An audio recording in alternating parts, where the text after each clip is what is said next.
Hello everyone, and welcome to Ready Steady Crit Season 2, Dragon Heist. I am your Dungeon Master, Harna, and I have a lovely group of chaotic players with some new chaotic characters and things. Let's just go round to my right, we'll just work around. So, Gabriella, or Adam, if you want to take it away. I'm Adam, and I'll be playing our Warlock human variant character, Gabriella. Perfect.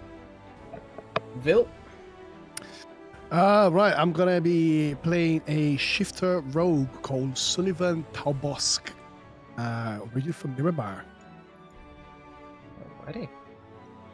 Bosco or Buddha? Talbosco. I can't even fucking say his surname. Talboski. Hi guys, my name's Lux, but my character is called Bosco. No, get it completely correct. Bosco Longflower Brandybuck. I am a halfling artificer. And finally, Rob. So I'm Rob. I'll be playing Logan Margaster, who is a human noble from Waterdeep.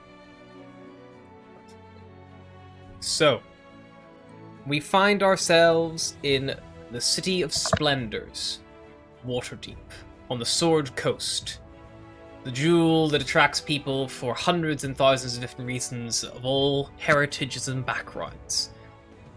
Why each one of our party are here is personal to them. But our story does not necessarily start across the world as they gather their way here, no. Our story begins in a humble tavern, one that is probably the most in Waterdeep, if not the world, the Yawning Portal. It is a tall, imposing building set on the streets of Waterdeep, just around the corner from Cook Street and in between Sneal Street, kind of bustled along this small, bustling place as horses and carts trot by in the kind of early mid-afternoon. Castle Waterdeep looms over, and the sun kind of just crests behind it, as each of our party arrive in turn to the Yawning Portal. And I will roll to see who shows up first. 4. That's going to be Logan. Logan. You, as you approach the portal, would see the doors kind of lie that not fully closed enough to keep the heat in, especially as it is currently I'm being interrupted by alerts.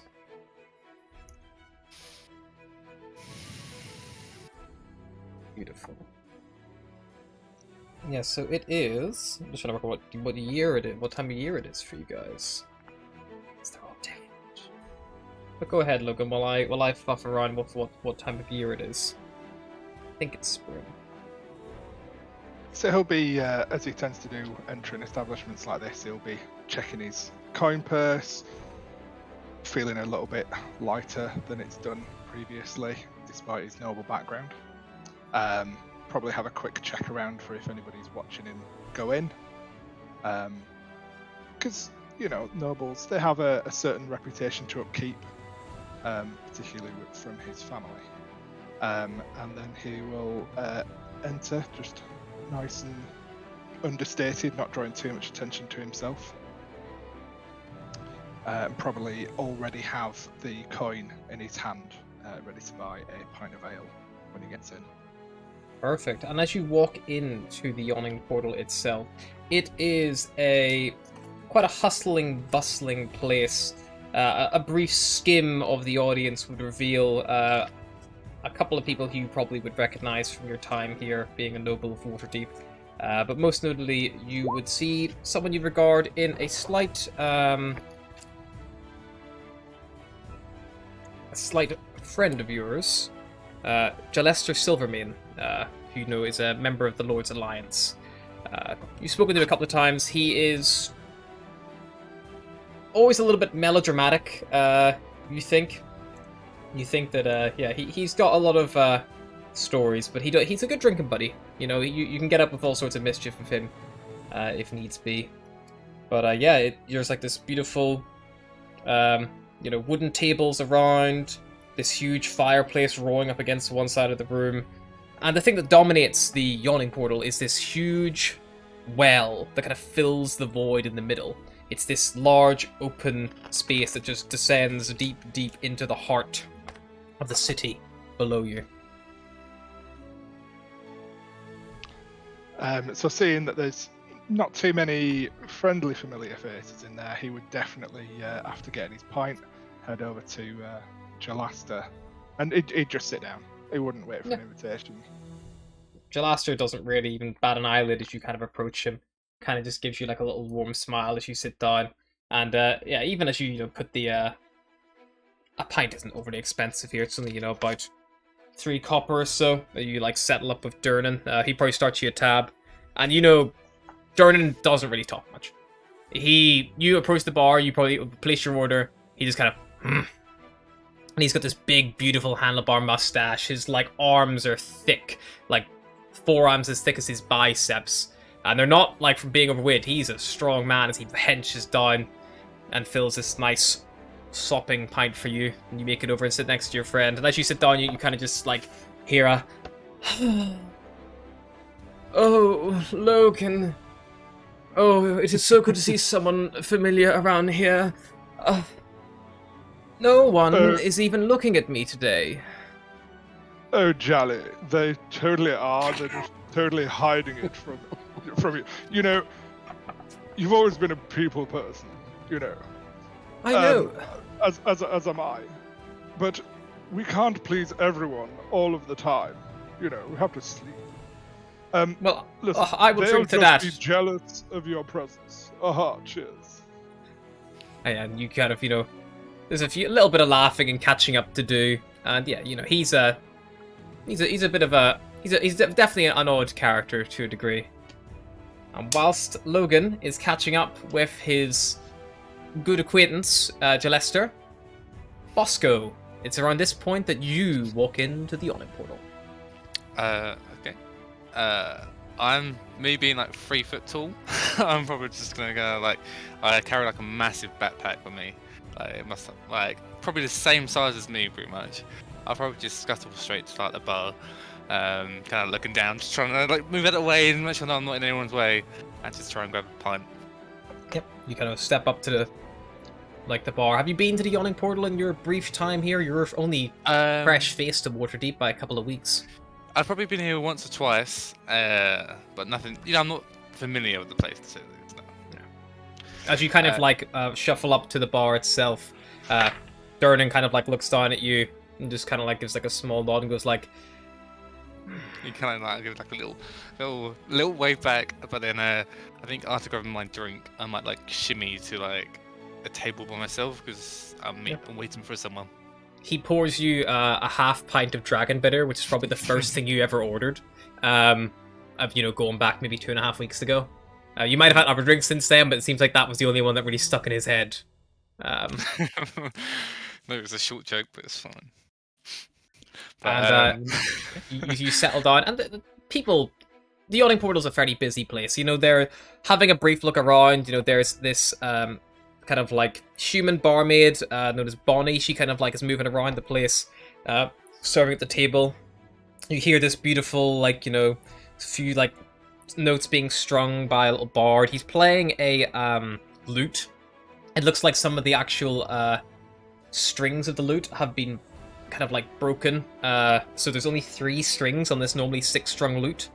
But he's playing it. Despite that, he's still playing it incredibly well. The fingerwork is quite breathtaking. A few notes go awry, but considering he's working with half an instrument, it's going quite well. Skimming around as well, you see there's a good few humans just kind of littering around the place. And you also see there's this kind of large half-orc woman who is kind of sitting at one table idly, just picking at her tea. She's got a half a pint in front of her. You've maybe the last couple times she kind of hangs out around here every now and again. She likes to throw her weight around, maybe a bit, try people out, new people especially. Challenging them arm wrestling, things like that. Nothing that probably appeals to Bosco. Yeah, I'll definitely be looking at her. Just thinking if I can pull anything sneaky on her. Nothing serious, but just Just lying there, watching their movements. Alrighty. So you are waiting for someone, Bosco? Mhm. Right.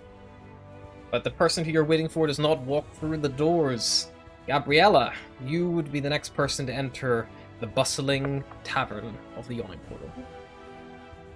She would pause before entering the establishment, just look around, and she would check the glove on her left hand, just pull it down slightly, and enter the tavern. As she just looks around to see if she knows anybody, just scanning the patrons. Yeah, I think you would recognize Jalester pretty much immediately, being your kind of like acquaintance that you've got here. So yeah, you could definitely recognize him. He's sat with someone who... You can make me a intelligence check if you like. On it.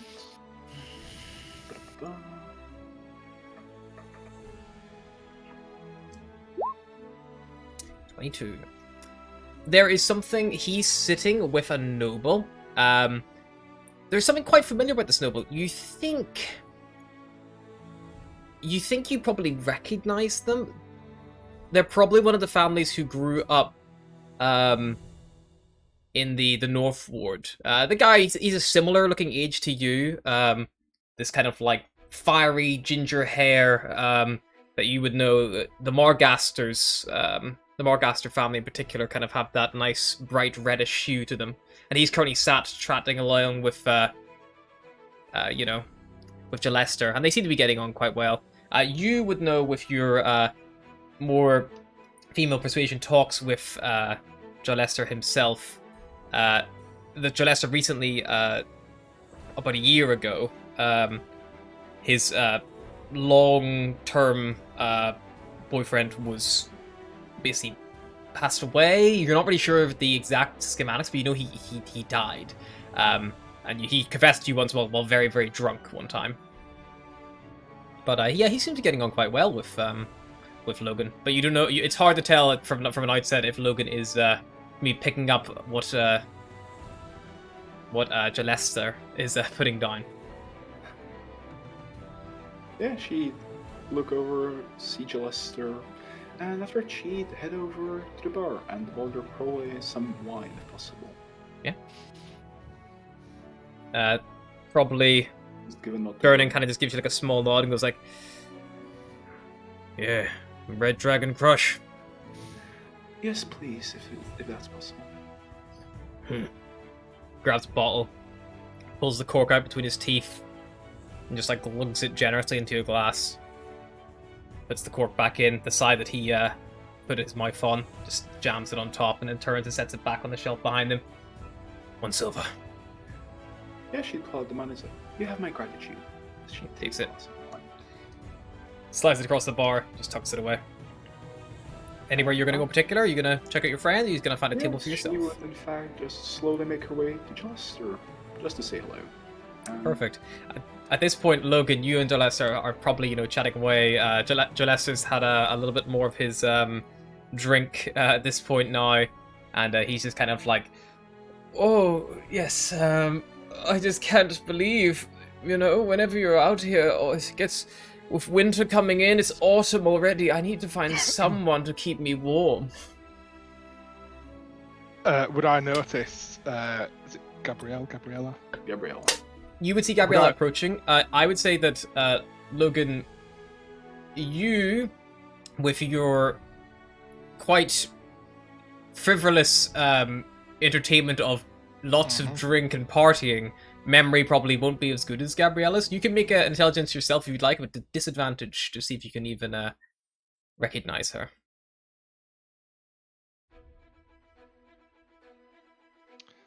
It's not letting me do disadvantage. 1 second. That's fine. You can just roll twice, and then we can just pick the lower. You hold control and then you click on the roll. Yeah, I know. It's because I've loaded it up in Chrome because Edge has stopped working, which I think means that I don't have Beyond anymore. Yeah, I've Beyond just 20 got- is a fickle mistress. Yeah, I'm just going to roll 2d20 because it's a flat d20, and I'll fix that's it in a fine. second. Yeah, it's around. Don't worry about that. 3. Perfect. Yeah, you have no idea who this woman is. She is probably a similar age to you. I guess, as you two kind of meet each other, I gave a rough description of Logan, but if you guys want to maybe give an more accurate description of each other, that would probably be more apt. Gabriella, do you want to go first? If Describe Logan what could, he would that see. be- if Logan could, I'd prefer. I'll just quickly. Sure. prepare. Logan, if you could describe roughly what Gabriella would see. I gave you, obviously, a very, very rough description, but if you could... Yeah, so you would see as the DM's already mentioned, very kind of bright red hair, kind of quite fiery, with a thin mustache that kind of extends across the cheek, and a beard that's a bit like a goatee but quite neatly trimmed. He's wearing fine clothing, but it looks like it's been well worn. It's not dirty, it's not creased, but it's definitely been well worn. He wears gloves, long kind of brown trousers with fine leather boots, as well as a kind of a purple cravat and a blue kind of blazer jacket, but almost like, top and tails kind of thing. And he's always also wearing a beret on his head just to really get across how pretentious he is. Perfect. Gabriella has short hair with more of a bronze hue, pretty well kept, with hazel eyes. She wears what appears to be a short coat with white furs, deep blue and light blue colors, as well as some golden decorations. She doesn't wear any kind of skirt, mostly just some simple blue pants and fine shoes. She wears a single white glove with golden embroiderment on her left hand.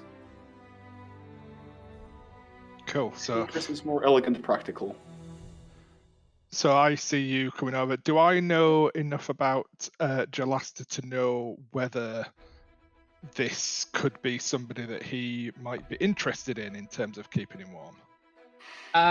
You can make me an insight check based on your, you've spent a little bit of time here since coming down from outside the city, so we'll see how much you gleaned from him in the interim. 10. 10. You think that he's at least mentioned, probably in the past, he definitely would have probably mentioned the name Feral, which you would typically associate to be a male name, and he always would have spoken about it quite amicably. Cool. Then he won't suggest that Gabriel could be that the person to keep him warm. So I think, what would he say? He'd probably offer himself, to be honest. It's like, listen, Jolly, I'm not one for sticking in one place. I'm a very desired person, but if it's a particularly cold night for you, you let me know. Okay, I'll be there. As a friend, mostly. Oh, stop it, you really, you flatter me, And then just as he kind of begins to lean a bit closer, he kind of sees Gabriella approach. He was like, "Oh, Gabriella, good. I was waiting for you to come by. This is Logan. Logan, this is my dear friend Gabriella." A good day, and he will sort of reach for her hand, the gloved hand, to give it a little kiss. She'd shake her as well. No, because she. He's not actually going to kiss, but he's going to go, moi. Yeah, she Zach says here is so funny. always, Jalista, and you would be, as she looks to. Logan of House Margasta. You've yes. probably heard of me. I'm more figured by appearance. As she would. Mind if I take a seat? As she just pull up a chair. But of course, more company is always welcome. Wonderful, wonderful. As she take a seat and just sip her wine. And how do you do, Jalasta? It's been a while since we saw each other last. Oh, it has been...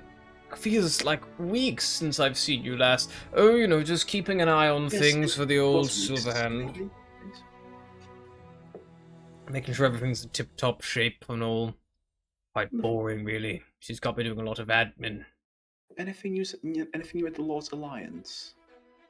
Nothing super interesting. The whole, Never Ember fiasco is causing some ties between us and, Oh yes, Neverwinter in the north, but nothing that's really coming to my attention down here. Well, at least it means you get some downtime for yourself. Yes, I suppose it's nice to get with friends. I was saying, when winter comes, the whole city's gonna stop anyway, so we may as well make the most of it before that happens. And while you're all kind of catching up and talking, it would be this point that Sullivan, you would enter. All right.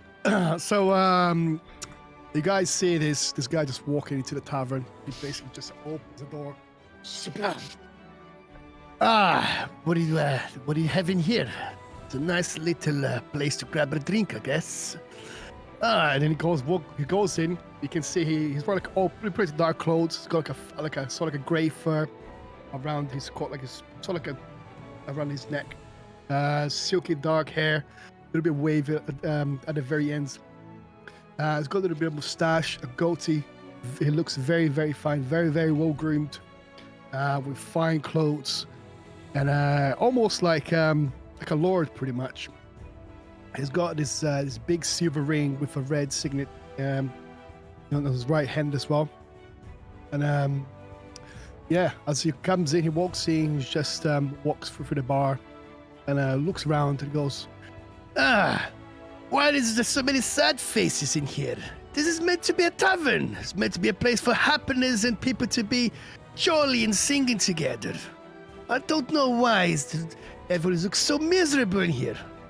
This is Waterdeep at the end of all, no? Everyone is a seat of opportunities. And then he goes to the bar, sits down, waves his capes around, crosses his legs, and then sits. Bartender, the best in the house for me, please. The best for Sullivan. Durnan kind of looks at you, Sullivan. And like you probably bump into Bonnie kind of on the way past, so you would recognize. I'm aware we've just lost Gabriella, so the stream's a bit fucked right now, but it will ping back once he has reconnected. But yeah, so Durnan kind of like looks down at you and goes like, and he kind of like reaches over, kind of like under the bar a little bit, pours something, and then sets it up in front of you. He goes like, on the house then. The house. Yes, this is Sullivan's favorite prize. It's not like Sullivan doesn't have coin to play. No. Sullivan has much coin. Yes. Sullivan, you have a little sip. It's dishwater. What is this? What, did he try to kill me? What kind of establishment is this? What kind of service is this? I don't think soap will kill you, friend. Don't worry. But if you want the best in the house, you may want to give me your boots. Yeah. And he'll turn around and he'll look at the quite impressive back bar behind him. No, Sullivan, it won't fit you. Look, Sullivan's got very small feet now, look. And he put his leg up. Look, it's very small feet. It won't fit even in a big toe, huh? It's okay, don't worry. You want like a drink? Sullivan, buy the drink. Oh, just an ale? Yes, yes, and sit, but a little bit of it to the right side, like to the very end of the bar. Sullivan is not feeling so good.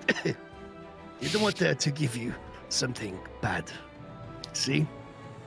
Well, you go find somewhere to sit, and I'll have Bonnie bring a drink to you. How about that? Okay. He pours an actual thing of ale with his Bonnie over. Sets it, and then lets her take it over too, so he doesn't have to fucking deal with you anymore. It's a very nice place. I like it. It's very nice. Perfect. Unless you sit down. You see Bosco probably from across the bar. He's sat on his own. And then I was looking around, I was like, from across the bar. Bosco! My friend! Ah! And then like I just like I push the drink to the side. Ah, come here. Yeah, he kind Yes. of lifts up his like tinkering kind of thing, like kind of hops off his seat and starts like tinkering towards him. You silly bugger, you got my message. Yeah, he starts singing like wiggling around. Yeah, come here, you silly. Because like so Livon is like I think I was like 6'2", I think. So he picks me up like, come here, you silly. Yeah, he's And like lift. my character's like 3 foot, so he's just like, he's like okay. Like, I've been looking for you in every tavern is in Waterdeep, huh? And I see you got my message. It's nice. Of course, it's How- got how- the season. How are you, my friend? Long time no see. I think okay. My inventions are tangible, but they'll be there. Ah, that's nice. I like it, my friend. See, look at your face. Look at some coral in your cheeks. You look very healthy. I like it. Come, let's have a drink together. Bartender, put all over on his tab, huh? He's paid drinks for this. Yeah. How you doing? Thank you so much. Okay, he's just gonna sit back on the table, just like, okay. Oscar. Sullivan is loud, but like he still is not quite as loud as the whole tavern itself. This place is beginning to get a bit rambunctious as the hour kind of rolls on a little bit. There's some bawdy songs being sung by drunken adventurers in a corner. You hear these yells of like gamblers kind of like having a small back and forth with each other, arguing over whether or not the dice are loaded or not in the kind of the back corner. And as you're all kind of catching up with each other and talking, suddenly the noise is eclipsed by a shout. "Ya pig! Like killing my mates, does ya?" And then you just hear just a... And you see the half-orc woman who you'd originally spotted, Bosco. She stands up about 7 foot tall, but you see she's just clocked in the jaw by a wild, swinging punch from a male human with a shaved head that's just covered in eye-shaped tattoos. And behind him, you see 4 other humans ready to jump into the fray.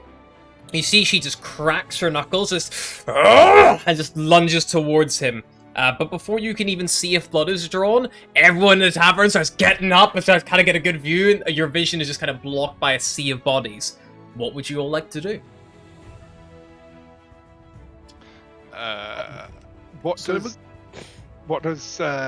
What do the other people at my table do? I'd probably follow suit with them.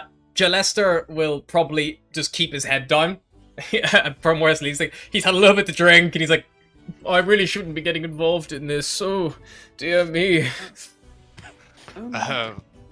I'll probably look at Sutherland and put out my club and like kind of stroke my little mutton chops and like I look at Sutherland on his head like. So at this moment, it's just me and Bosco sitting on one table. And obviously, Logan and Gabrielle is another table, right? We haven't interact with each other. All right. I took another time. Oh, look, Bosco. It's like a circus in here. Little bit of entertainment. Come sit. Let's watch these monkeys. But Right, I- it's what it is. like holding his club like, but do you know what to join in? No, I don't want to get my silky jacket dirty. No, let them fight. We watch. Okay. Kind of like pulls his like club back in his like backpack. I'd probably turn to Jalasta and be like, you know what? It's probably about the dice. I heard someone talking before. They are loaded in this place. It's terrible. I know, it's absolutely repulsive. Did anyone would feel the need to cheat or swindle money from someone else? How unlawful of them. I mean, there are ways other than loaded dice. I'm just saying, don't be so obvious. You can hold it and feel it. I mean, yes. Yes. Why would you know anything about that? I know people is a who know good people who question. know people. You know me. I'm a people person, and those people have people too. Haha, indeed, yes. So you guys kind of are all going to just stay back then and just let this No. bar... Gabrielle would actually start. She's like, oh my, as she would start moving down towards the conflict. Not drawing Okay. any weapons, just moving for. Probably hoping to analyze the nature of the conflict. She's trying to see. Or she probably sees who's up against who. She tried to just get between them unless they're already fighting. Okay, Is you can hear, you can't see because the crowd is so thick and dense in this place now, and everyone's kind of crowded around, like yelling, like, fight, fight, fight! Bart, yeah, like it just like you just kind of hear the sounds of like the sound of like someone like hitting the ground or a table being like smashed, like. But it's you literally the crowd is so thick you can try to make an athletic check to like shove your way through if you want. But if you're kind of going with the intention of maybe trying to break it up, then I'm gonna need you to roll initiative. Cool. She'd like to try and 5. So who exactly is the fight? So this big orc girl and a bold guy, and then started the fight, and then everyone start fighting in the tavern. So it's not like a full blown pub like scrap. No, it's just she was being. You would have heard he yelled something at her, and then hit her in the face, and then she basically pounced at him. But you saw that he had a couple of buddies backing him up. But then, like, as soon as that kicked off, everyone stood up, and, like, your vision just got completely blocked by just, like, people... Because they must have went down on the ground. Like, she must have tackled him, like... Oh, actually...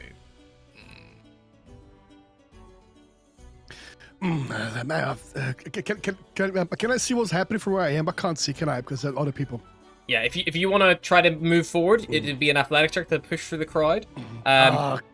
Bosco, we need to, I can't see anything. Let's go forward a little bit, huh? Let's see what's happening over there. How about you put me on your shoulders and I can try and see if I can peek?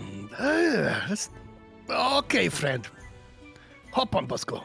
Like kind of like this. Yeah, can I go on his shoulders and try and see if I Sure, can get Bosco a can make a perception check, see if you can see anything. Gabriella, you Okay, hear the sound of continued battle and combat. Just to check, Logan, you're staying back, yeah? If everybody's kind of gravitating that way, I would probably say to Jalasto, like, listen, let me get a refill while people are distracted. Might be able to grab a couple of extras. What a great idea. The service in this place is terrible sometimes. And he would kind of circle round towards the bar as though he's getting himself more drinks, but a curiosity drawing him in. Yeah, I mean, you'd know if you wanted to take a proper big walkabout. The Yawning Portal has a, it's kind of got like two higher levels, where there's like balconies. So if you like went up the stairs on one side, you could try to do a lap of the place and try to get a view from above. But like again, you'd have to be peering down like over the hole basically to like get a good look. I'll probably just stay on the ground. On the ground floor? Next around and see if anything spills out. Alrighty, so you do just that. You can also make a perception check then.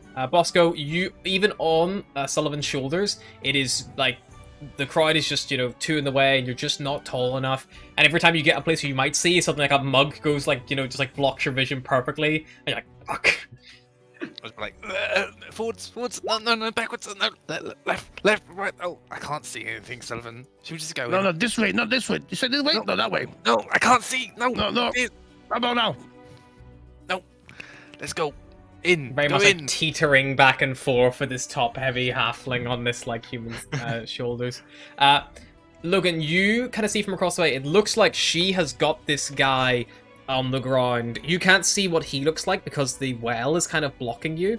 But you can see that she is like on top of him and she is just like, punch! Then you can just see like blood splattering up on her face. She just continues to wail on this guy. And you see the people who were like behind him are like literally readying themselves to jump in, but they're just like getting jostled by the crowd and they're watching what's happening. They're like, this bitch means business. Like a little bit like, not sure. But she is, she's not in exactly a great way as herself. She's been hit a couple of times, you think. Cool. As you, Gabriella, it would then reach your turn in the initiative, as she is, you kind of like, you just maybe made it through to the front line now. You're probably the first one who gets a good look at this. You kind of see the other half of what Logan would have seen. The guy with the bald head is like on the ground, trying to get like wriggle free from under her, trying to break this grapple that she's got him in, but he just seems to be completely unable, and she is just continuing to just punch him in the face, and this guy looks like he's about to be knocked out. Like he must be like his eyes are beginning to roll, and he's like trying to pull away. He's not even swinging back anymore. But you see the other four members are like poised. The other four members who are with him are like getting ready just like to jump in on her, but what they're waiting for the right moment. Or their turn. So could she try and move up to the half orc lady, like close enough for her to speak? Like yeah, within 10 it's loud steps? in here, but you could if you speak, you're probably gonna get heard. Everyone's so close together. Yeah, she moved up. She like went, as a freelance legal attorney, I would recommend you to stop this. If you have a dispute, there are better ways to settle this, considering the fact that you are breaking the Fourth Amendment of crimes against one of the amendments of crimes against the citizens of Waterdeep. And Okay. the situation might not go too well for you, considering the fact that you are outnumbered. I turn Make around to me a Bosco. persuasion Sorry, check. Cool. As she says that, I turn around to Bosco and say, "Oh, that lady's so boring. Yes. What is she doing? I don't know, but should we join in? I kind of want to join in. Do you really have to? Yeah. And like, get me, bring me down, bring me down. Remember what happened last time? I know. Just it'll be fine. Oh, okay. Then I'll put you down. Okay. Are you guys going to join in the fray then? Oh yeah, like you can see a little like Okay. step on Initiative arm. then from at least Bosco and Sullivan. If you want to roll initiative, you can. Yeah. Oh, god damn it. You're gonna get into trouble again, little one. And then like all you see is like this like almost like dad bod kind of like heart thing, like a little bit of a belly, you know, big ginger mutton chops with like curly like top hair. It's just like pulling out a club from his big backpack, running between people's legs. Oh, fuck, 7. Jesus. Even if I I'm roll. just gonna do a quick intelligence check for Logan. Okay. He doesn't think that Bosco is a child. Okay. He's that's aware good. that small races exist, so he's not going to intervene. If there was a child in there, he'd probably be like, "Oh shit, here we go." Fucking hell, duty bound at this point. But you're just gonna Logan will keep out of it if he can. Logan's going to keep out of it and see Sure. if he can get a couple of bottles while there's a distraction going on. Probably completely unaware that the barman is. Durnan's probably got like a little like. unlikely to. Now a lot of people have moved off of the bar. Durnan's probably now just thrown up a sign. It's like happy hour, and it's like, and then just like R scribbled out. It's like happy fight, and he hasn't said anything about it. He's just like hung it up, and it's like 2 for 1 drinks. He's just just got to it keep on a the bar quick release busy. drop down thing. Yeah. Yeah. So Yeah. yeah, I'm not jumping in. That's fine. Bonnie goes over to like one of the kegs and like rubs out like a chalkboard on it, and like, you know, day since last fight. She just like rubs it out. 0. Rubs out 1 Um, to put 0. Yeah, How many exactly. days were there? Oh, it was like, it wasn't even days. It was like 7 hours, like this morning maybe.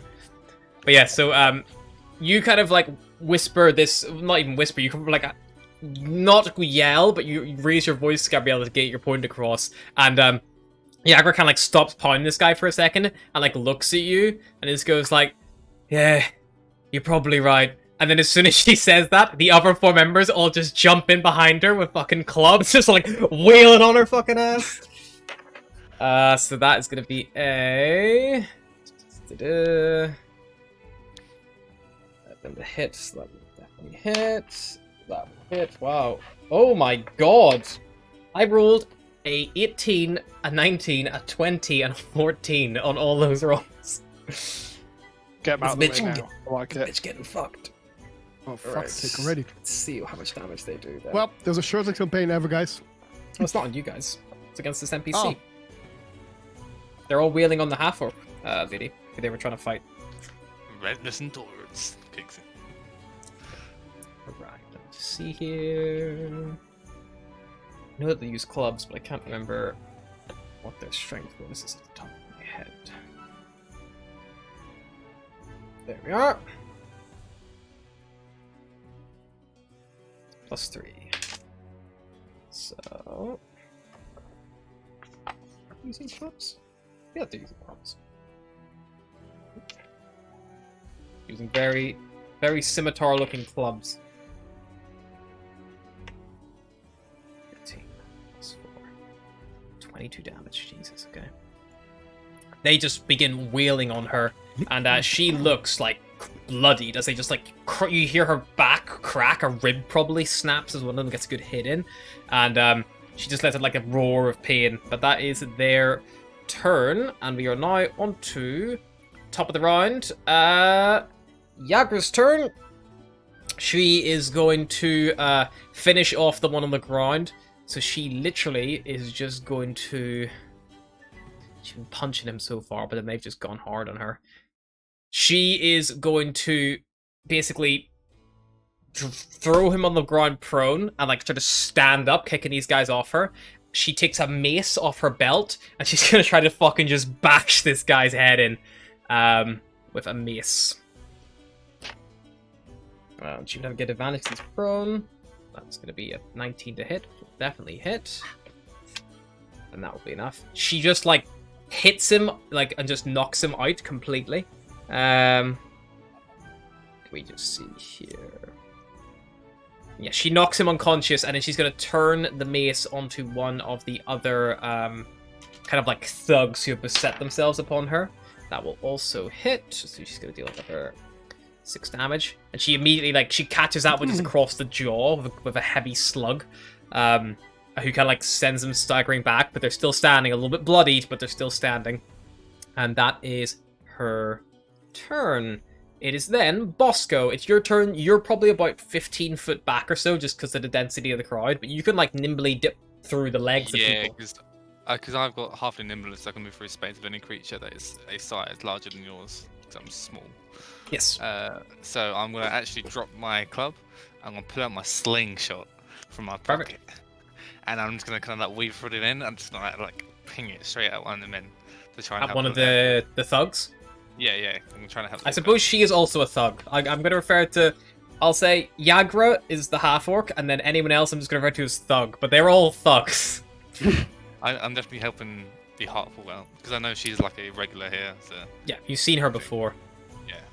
Perfect. So, An 18 will definitely hit. Roll your damage as your sling... 6.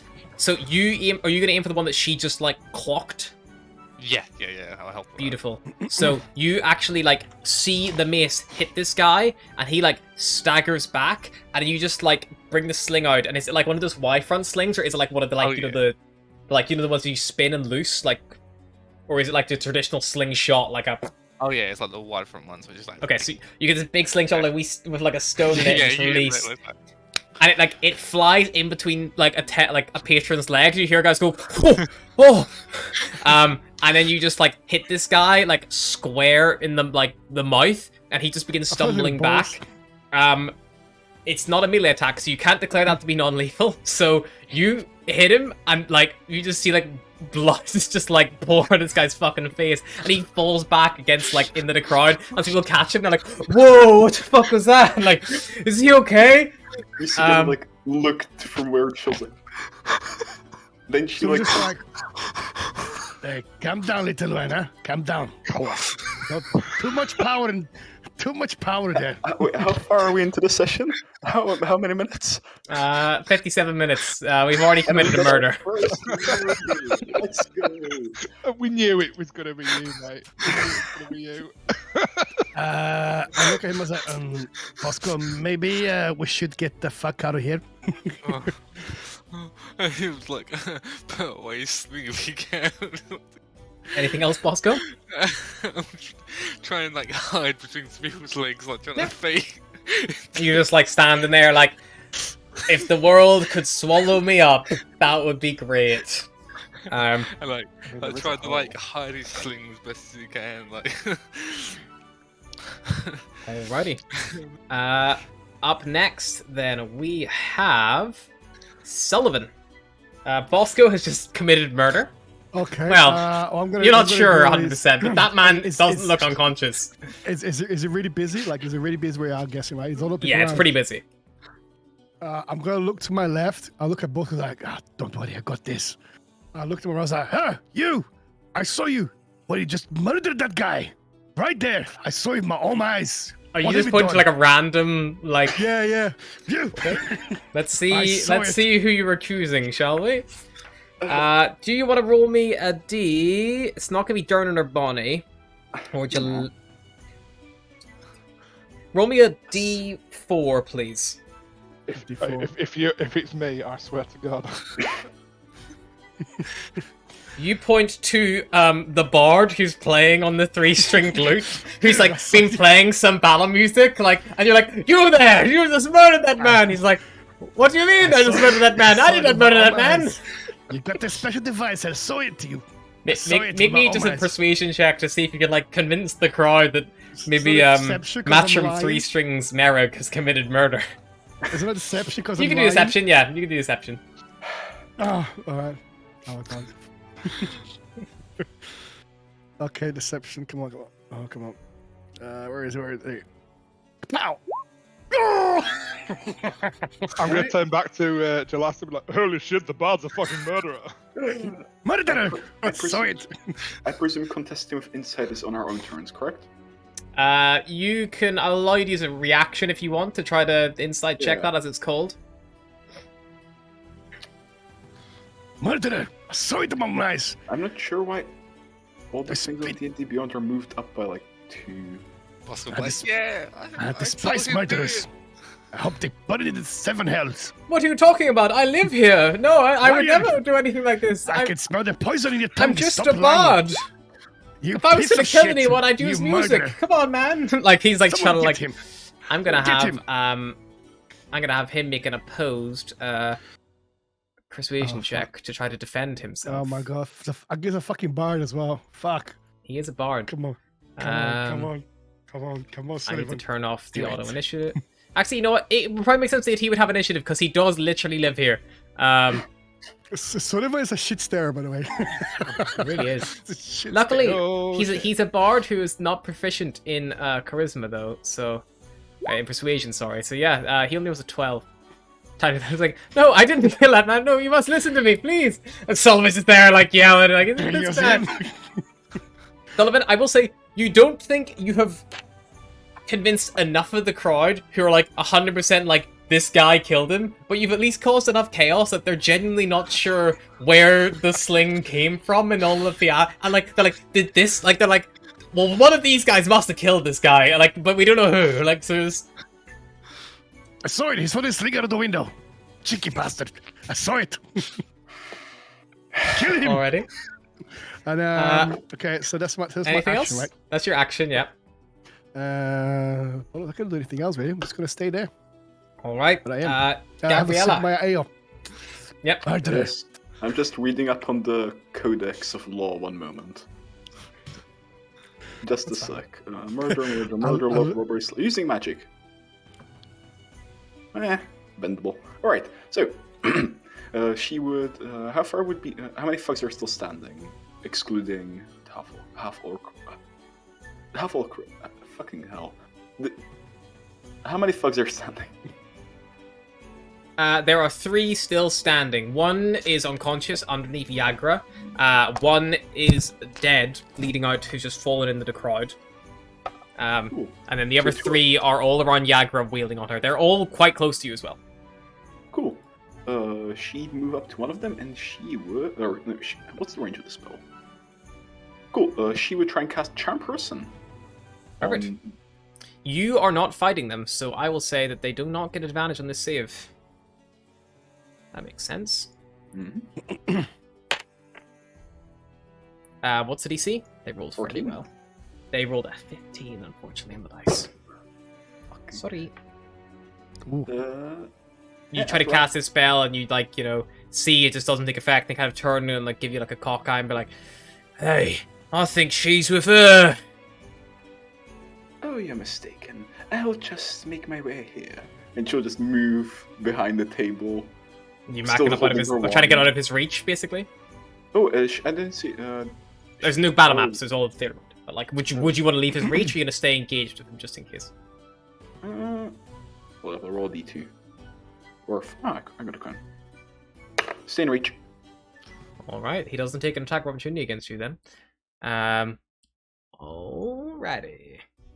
Next up, it's the bandits. They don't really care for the person who tried to charm them. They're more worried about the fucking crazy half-orc lady. That's a miss. That's a miss. Natural 20 though. 6 and 9. That's gonna be enough.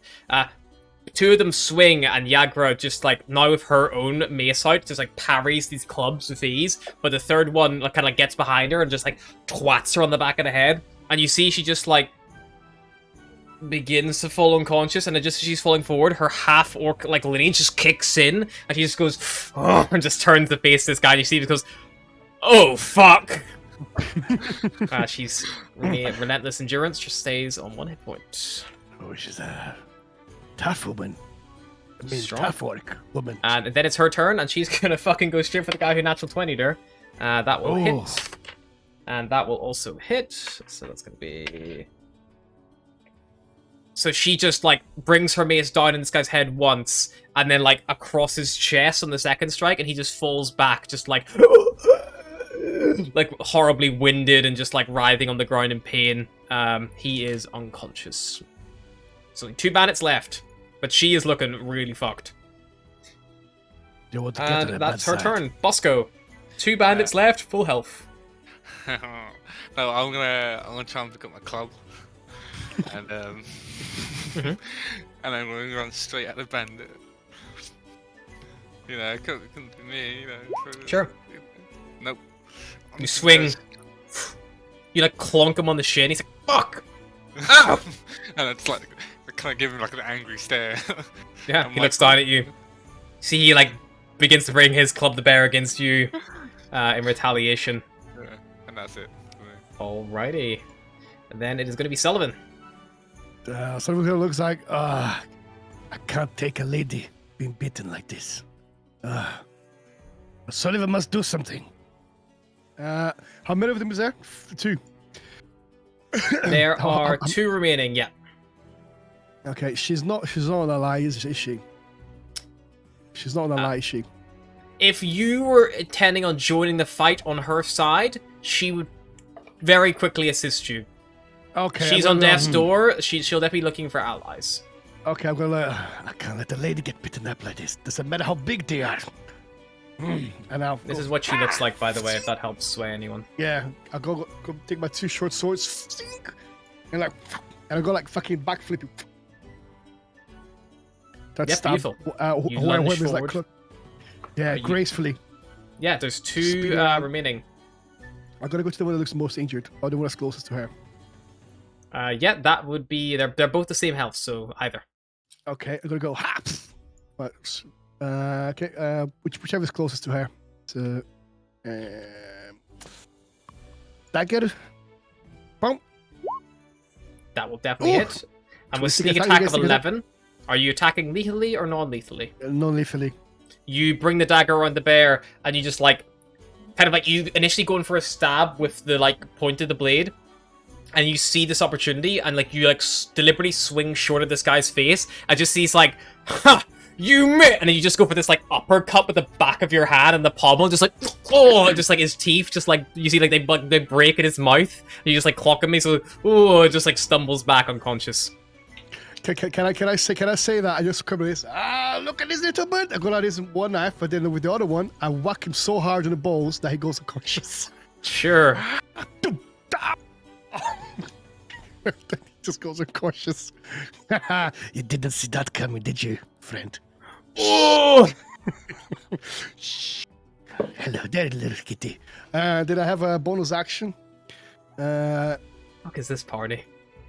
Okay, so how much movement How did am I I use? the sane one? How much movement did I use What do you mean? to go there? You would have moved about 20 foot forward, because you had to push through the crowd, so it would have been a little bit slower. 20 feet forward. Okay, so I'm gonna do is I'm gonna use my bonus action. I'm gonna try to attack the other guy as well.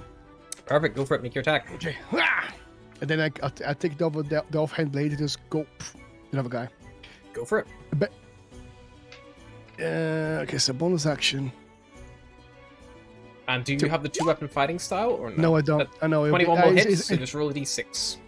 Yeah, it's very good because this is a bonus action attack on D&D Beyond. Yeah. Yeah. So this It starts up automatically to not have the mods. Yeah, it's right. yeah. So So just that's a roll 20 your damage. Oh shit! Sorry. There you go. Perfect. So 4. 4. Marvelous. Yeah, you clonk him good. He's not bloodied, but he's definitely injured as you, like, kind of, like, go non-lethally again. Your first hit going so clean, you kind of go for this guy, but yeah, he kind of seems a bit more prepared and ready to defend himself. Bosco, Sullivan needs help here. I'm trying. He's like not trying to wave his club about. Try harder. He's like, Try hard. And I end my turn. Perfect. It is then Gabriella, your turn. One bandit is still standing, as is Yagra. She would assess her options, and then could you try to use minor illusion to create the sounds of guard approaching, or guards, I'm not sure on the wording there. Just the You sound. definitely so, could. The sound of kind of like chainmail clanking, boots on the ground. Yeah, definitely. basically, just like screams. Like, Yeah, yelling. just do that and make me a. Just make me a check with your spell casting modifier, so charisma plus your proficiency bonus, or Cool. spell attack, effectively. That's 19 then. 19. This last guy. You see, he kind of like starts looking around, and like you see, he starts looking, and like he's looking at like his unconscious friend and stuff. He's like, "Oh fuck!" Like he's like, "Go, wake up!" Like he's like trying to rouse them, but no avail.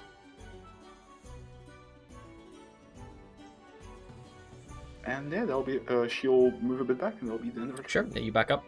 This one probably so distracted by the guards, he will not take an attack opportunity against you. He's more worried about the risk of getting caught. And then it will be his turn. He will see that he is engaged with Yagra and physically cannot leave her reach without risking getting fucking bonked. But he also has the guy who just hit his friend so hard in the dick that he fell unconscious. I'm going to let him decide who he's more scared of by rolling a d4. He's not really scared of the halfling. No offense, Bosco. No one, everyone's so doubtful you murder that man at this point. You're not super intimidating. He's gonna go for Yagra, and that might just hit her. Yeah, well, he swings his club and like hits her across the like the face, and she just like stumbles and like falls to the ground, and is like oh, like you can see she like if there was stars running around, she has definitely been sent sent spinning, and he is then going to turn and try his luck. He's gonna try to fucking bail. And he starts trying to run away, basically. Is it opportunity attack? Opportunity attack from yourself and from Bosco, please. Where did you think you're going?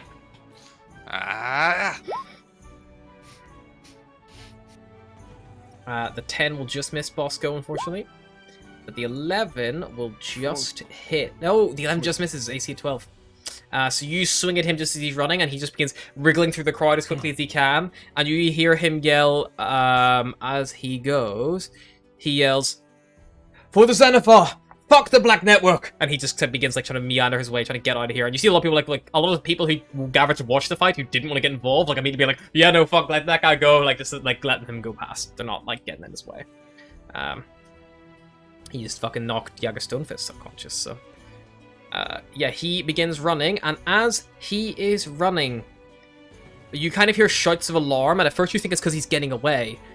But then, a hulking creature climbs out of the shaft in the middle of the tap room, a monster with warty green skin, a tangled nest of wiry black hair, a long carrot-shaped nose, and bloodshot eyes. It bares its yellow teeth and howls, and you can see half a dozen bat-like creatures are attached to its body, with 3 more circling above it like flies. Everyone in the tavern reacts in fear, just screams of panic and chaos, apart from Durnan, who very calmly just shouts, "Troll!" And, Logan, I'm gonna need you to enter initiative now, please, if you can.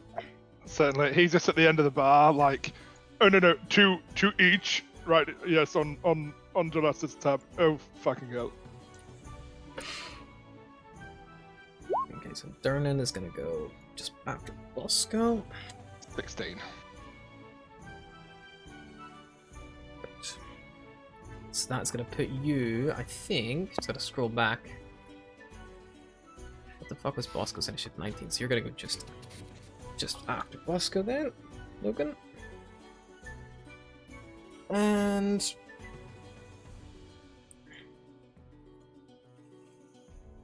Troll's gonna go just before you, unfortunately. That's fine. Alrighty, and then top of the round, Yagra, 19 on her death save, that's fine. Bosco, you would be the first person to actually react as this troll has pulled itself out of the well. I'm gonna like stand like in front, in between the troll and Yagra, and then like, can I like try and find like any like forks or tables, like forks and spoons and stuff from the tables. If possible. Yeah, they're very And easily done. There's plates and crockery and like all sorts. Yeah, it's very. Okay, You just and do go to then- one table. And I'm gonna like grab it all and put it on the side part of my backpack pouch, and I'm gonna shoot the catapult. from Sure, go for it. You load it all up, and this troll has Yeah. to make a dexterity saving throw. I look at both like, this is not time to be looted, friend. I know. Did you see me like grab them all, and you just see what It's he's a like, 10, so that will fail. So you clap this troll with this like multitude of items for 15 bludgeoning damage. Or does he send it all its way? Like, It kind of like rears up its like big meaty thing. It's the Fallout junk jet in D&D. Literally. Oh my. The little like flying bat-like creatures as well, of which there's about half a dozen kind of like on itself, and then there's the 3 also flying above. So the ones that are on the troll are quite bloated looking, you think, and then the ones that are flying look quite small still. and then after that, I don't think I really have a bonus section, so I'll just try and stand here, look menacing, like Alright. in between the two. Alrighty, just gotta roll initiative for the Sturges. They rolled shite anyway, that's fine. So, just making sure about everyone in the initiative now, including Jarlestil.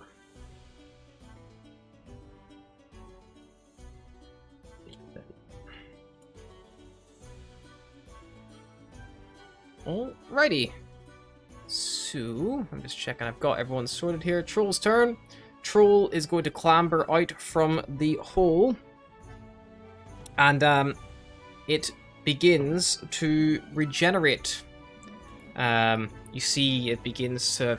some of its wounds begin to patch up and make it less fucked up. But it is still pretty, like, it's... whatever those things are that we're feasting on it, we're fucking it up as well, in a sense. So it wasn't exactly at full strength by any means. Most of the tavern patrons begin to flee. But the troll is going to move for the closest player characters, because Yagra's already down. So, that is Good slightly many, is it? unfortunate for Bosco and Sullivan. Bosco, this thing, you just fired a catapult at it, and it lumbers towards you, kind of moving through the area, and it's going to try to bite you. That is a 22 to hit, Yeah, that hits. and it's going to deal 8 points of piercing damage. Well, yeah. Still standing? Yep. Perfect. And it's going to try to claw you as well. It's 25 to hit. Oh, Guess for what? I killed my fuck's sake. player round 1. That is going to be a 11 slashing. I think that's going to be Yeah. unconscious. Yeah. Not dead though, right? No. That's fine. Didn't do enough. So it just like brings Bosco to the ground, Sullivan, and then turns his attention towards you as it's just like covered in all this blood and things. That is the troll's turn. Logan, you're up. Logan is going to hastily put down the 4 pints of ale that he was trying to kind of get in his hands. Oh, fucking shit. Oh, my fucking shield. He's going to get his shield off his back, strap it to his arm as an action, and then move in the direction of the troll, but making sure there's plenty of better options than him just for now. You can hold back by about like 15 foot if you'd like, just so it can... Yeah. There's still, there's that human woman who was getting involved in the fight like early on, and then there's still that human man who started like hitting guys in the nuts as well to distract the trolls. There's plenty of opportunity for that. Perfect. Yeah, he's making it known that he's gonna, get involved, but just, not necessarily sprinting. Yeah, he's just getting himself, making sure he's ready to combat before he jumps into the thick of it. Yep. And then I've got no bonus actions, so that'll be me. Perfect. And that is Durgan's turn. Durgan goes from smoothly pulling the last of Logan's pints, setting it on the bar. To one hand, drawing a greatsword, slinging it like onto his shoulders. He climbs up on the bar top, and he just kind of like sighs kind of heavily and goes, "Well, try to douse it with lamp oil if you can. We need to burn this thing." And he hops out of the bar, and he will just begin dashing at full speed towards the troll, grabbing a like oil lantern off the wall as he goes. So he's got like his great sword like slung over his shoulder, and then this oil lantern, and then he's just gonna try to fucking throw it at this thing and crash into it. So he is gonna do a oof. Daring him with the natural one to kick himself off. What is it Don't with worry, the though. NPCs that we start off with? Don't worry though, because Durnan gets 3 more melee attacks. Yes, boy. That's gonna be a okay, let's see. So that is a 17, a 17, and a 27 to hit with Grimvolt. And he didn't roll an actual 20, unfortunately. So he's not gonna be cutting any limbs today. That's 2, 4, 6, 9, 11 plus 12 is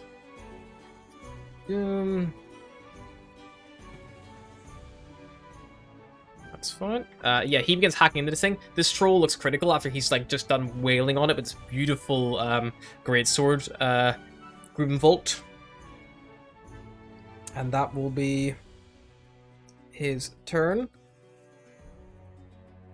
And then he will say, "Leave this one to me. Focus on the Sturges." And he'll point up to the big bat-like mosquito creatures that are flying around. Because he seems to have this under control. He hopes. Alrighty, Sullivan. There's a troll right next to you, and it just fucking knocked Bosco unconscious. The barkeep's also just gone fucking apeshit on it. How does his orc look? How's his troll looks? It looks quite badly injured, not quite critical, but definitely close. And Durnan did mention something about like dousing it with lamp oil, and he tried to, but the troll just batted away this like lamp that he threw at it as he ran towards it. Do I have?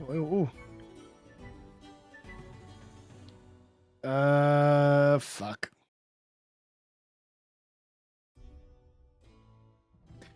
Okay, so let's go to say, well, maybe someone else can throw oil at this thing here.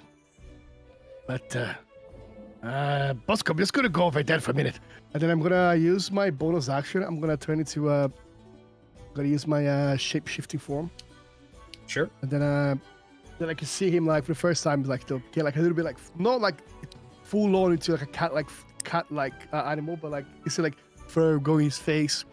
It's like his eyebrows kind of like come forward a little bit. Got claws in his hands, like fur everywhere. And then his hair like just grows a little bit like more like wild as well. It's like, well, Bosco, I'll be right back. Then I'm going You to say disengage, to the unconscious Bosco. Yep. Yeah, it's like, friend, I'll be right back. And then I'm going to disengage and I'm going to move 40 feet away from this fucking thing. Sure. Like, Yeah, fuck you this. back the fuck up. And that'll be your turn? And I was like, yep, I can throw the oil from here from a safe distance. And then, Sure yeah, that's my turn. Beautiful. Jalester will stand up.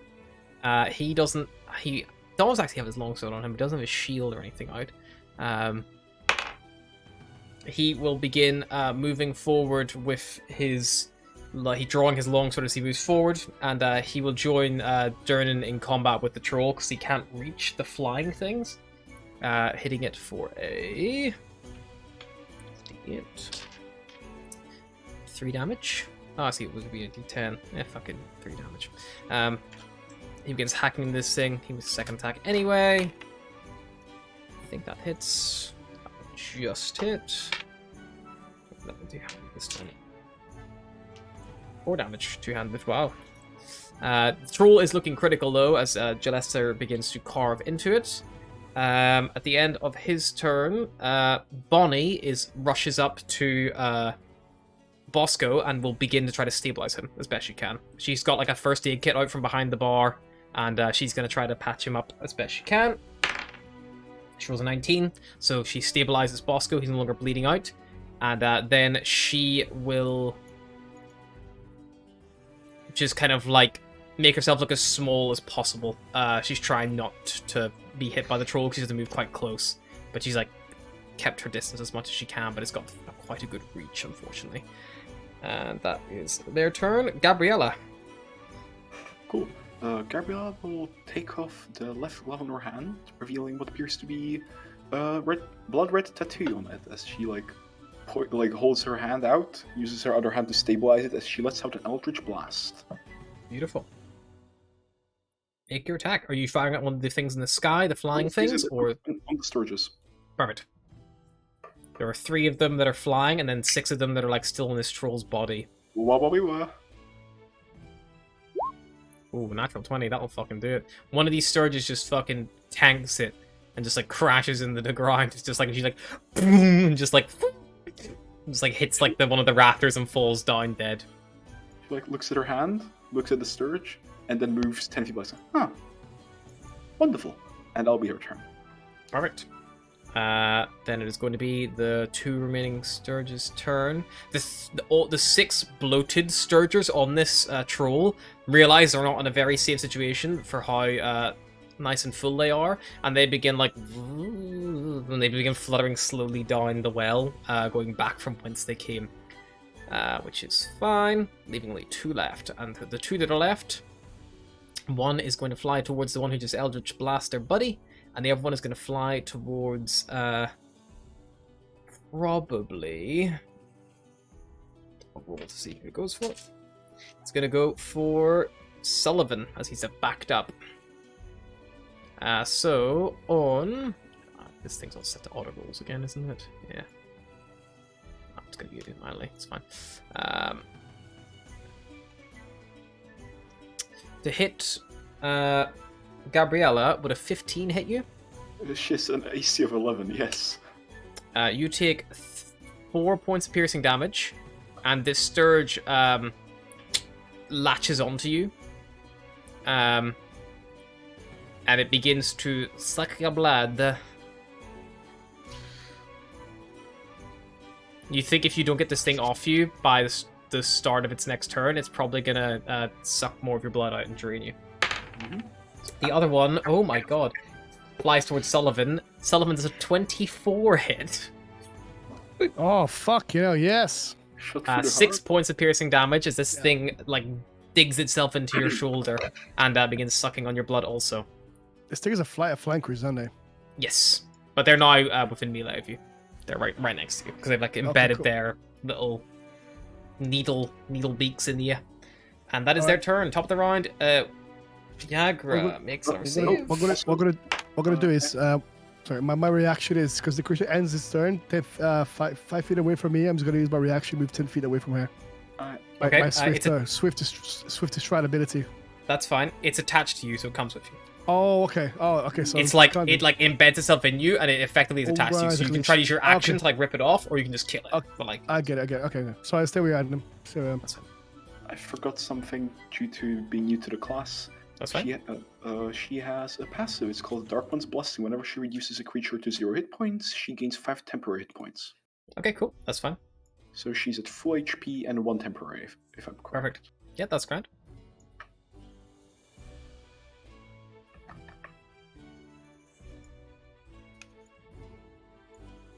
What's As up? she just pulls on the creature, then looks at her hand almost reflexively, and then that will be her turn. Sorry.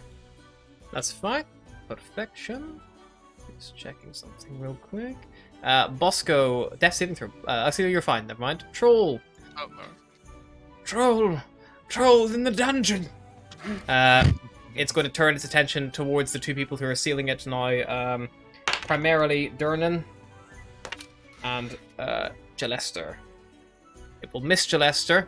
It like swings for Jalester, and you kind of see the badge of the watch on his armor glows, and it just glances off him as if by magic. That attack definitely should have hit through his chain shirt that he's wearing. And the strike against Durnan once more, this troll tries to bite on Durnan's. It bites on his shoulder and like rips away, and like you expect it's like a big like cascade of blood, but you just see it like pulls away his like white shirt, and underneath you see this beautiful elven chain just like underneath, kind of catching the light, and he just like goes like, "That was my favorite shirt." That will be the troll's turn. The troll also regenerates 10 hit points because it is still able to do so. And Logan, you are up. The troll is still standing, as are two of the Sturges who have latched onto two of our patrons. The one who's latched onto Gabriella, is that within range? You Is can Gabriella definitely get within there range? if you move towards it. Yeah, you can walk there. Wonderful. I'll draw my sword and be like, don't mind me. And he's going to try and swipe it off with his sword. Perfect. Oh, okay. She'll like Make an attack. try and hold her hand so she doesn't get lobbed off. He's still got a lot of beer on his hands from dropping the pints. Yeah, these things are quite nimble, and it's so small, and you're trying not to stab her, so you just swing and hope for the best, but she kind of like instinctively dodges, like trying to not get hit by the sword, but moves it just out of your reach. No. Hold still. sorry. If you move, I've got to move more, and then it's just confusing. I'm just not used to getting sword swinging at me. My apologies. Oh, I'm sure. That'll be the end of his turn. Alrighty. Uh, Durgan is going to take his sword and go ape shit again. What's this troll's AC? He misses with the first attack. The second attack will hit though. It's 9 plus what's his damage? It's 4. So that will just hit. So he brings 2 strikes down that manage to hit. 1 strike that misses, the first one that he swings, but the troll does fall to the ground. He's then going to move over towards one of the other lamps, take it off the wall, and then he just like breaks the bottom off and begins pouring the contents of the like reservoir on top of it, and he just smashes the lamp on top of the troll, just like dropping it, and you just this horrible sickly smell of putrid burning blood and flesh just fills the chamber as Durnan kind of like steps back and kind of like assesses around, but the Sturge is trying to see what the fuck's going on. But that is his entire turn. Sullivan, you're up. I still got his finger attached to me, yeah? Yep. Uh, You can just try to stab it off you if you'd like. They're pretty, it's pretty embedded in you. You try to rip it out yourself, like shoving it away, basically, as well. That would be a contested athletics check. It doesn't look very strong. okay. I'm not next to any allies, am I? Not really, no. You think if you just used your entire action, you could detach it, like just push it off you, without even needing to make a check. But it will take Okay. full action. That's what we'll do, sir. Ah! Yeah. Stop sucking us, Sullivan! Yeah, I'll just rip it out and just throw it inside the tunnel. Inside Yeah, you, the like, whale again. pull it out, and like you manage to just shove it back, like, you know, a little bit. It's still flying next to you, but it's no longer like got that active. You imagine if it had like continued to be latched onto you, maybe it would have done a lot more than what it did the first time. But you still Right, get your movement and bonus actions. You now could move away from it if you wanted, but it might try to stick back on you. Suck on me again. Suck on me again. Ah! God damn it.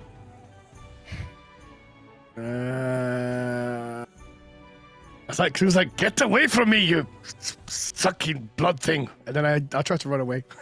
Sure, it will try to make attack opportunity against you. Fine. You're tasty. A 14. That just misses. So it like lunges for you, but you just manage to like nimbly with your feline agilities that you gain to just duck out of the way and manage to get away from this thing. How far away do you go? Can I climb? She said it's like there's like 2 stories up. Like, can you just like jump up? Like try to like use my flex to like jump up. Not my acrobatics check to jump up. It would be an athletics check to try to climb, or you could just, with your speed, you could just run to the stairs and climb the stairs. Yeah, I'm gonna do that then.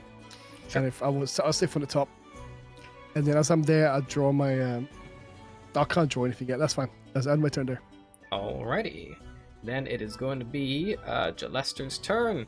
Jalester will move towards Gabriella, and he's going to pull out his dagger He's going to see the earlier issue, and he's just going to reach. He pulls out his dagger and thinks about it, and then just reaches out with like his hand and just tries to pull the thing out of you, which he just manages to do. So he just rips the scourge out, so it's no longer attached to you anymore. But that's his whole action, so he can't make any attacks to try to get it now that it's free. But at least you're no longer being immediately assailed by it. Thank you, Sir Giles. Very appreciated. Bonnie is just going to crawl along the floor and hide under a table. No one's bleeding out anymore. And Gabriella,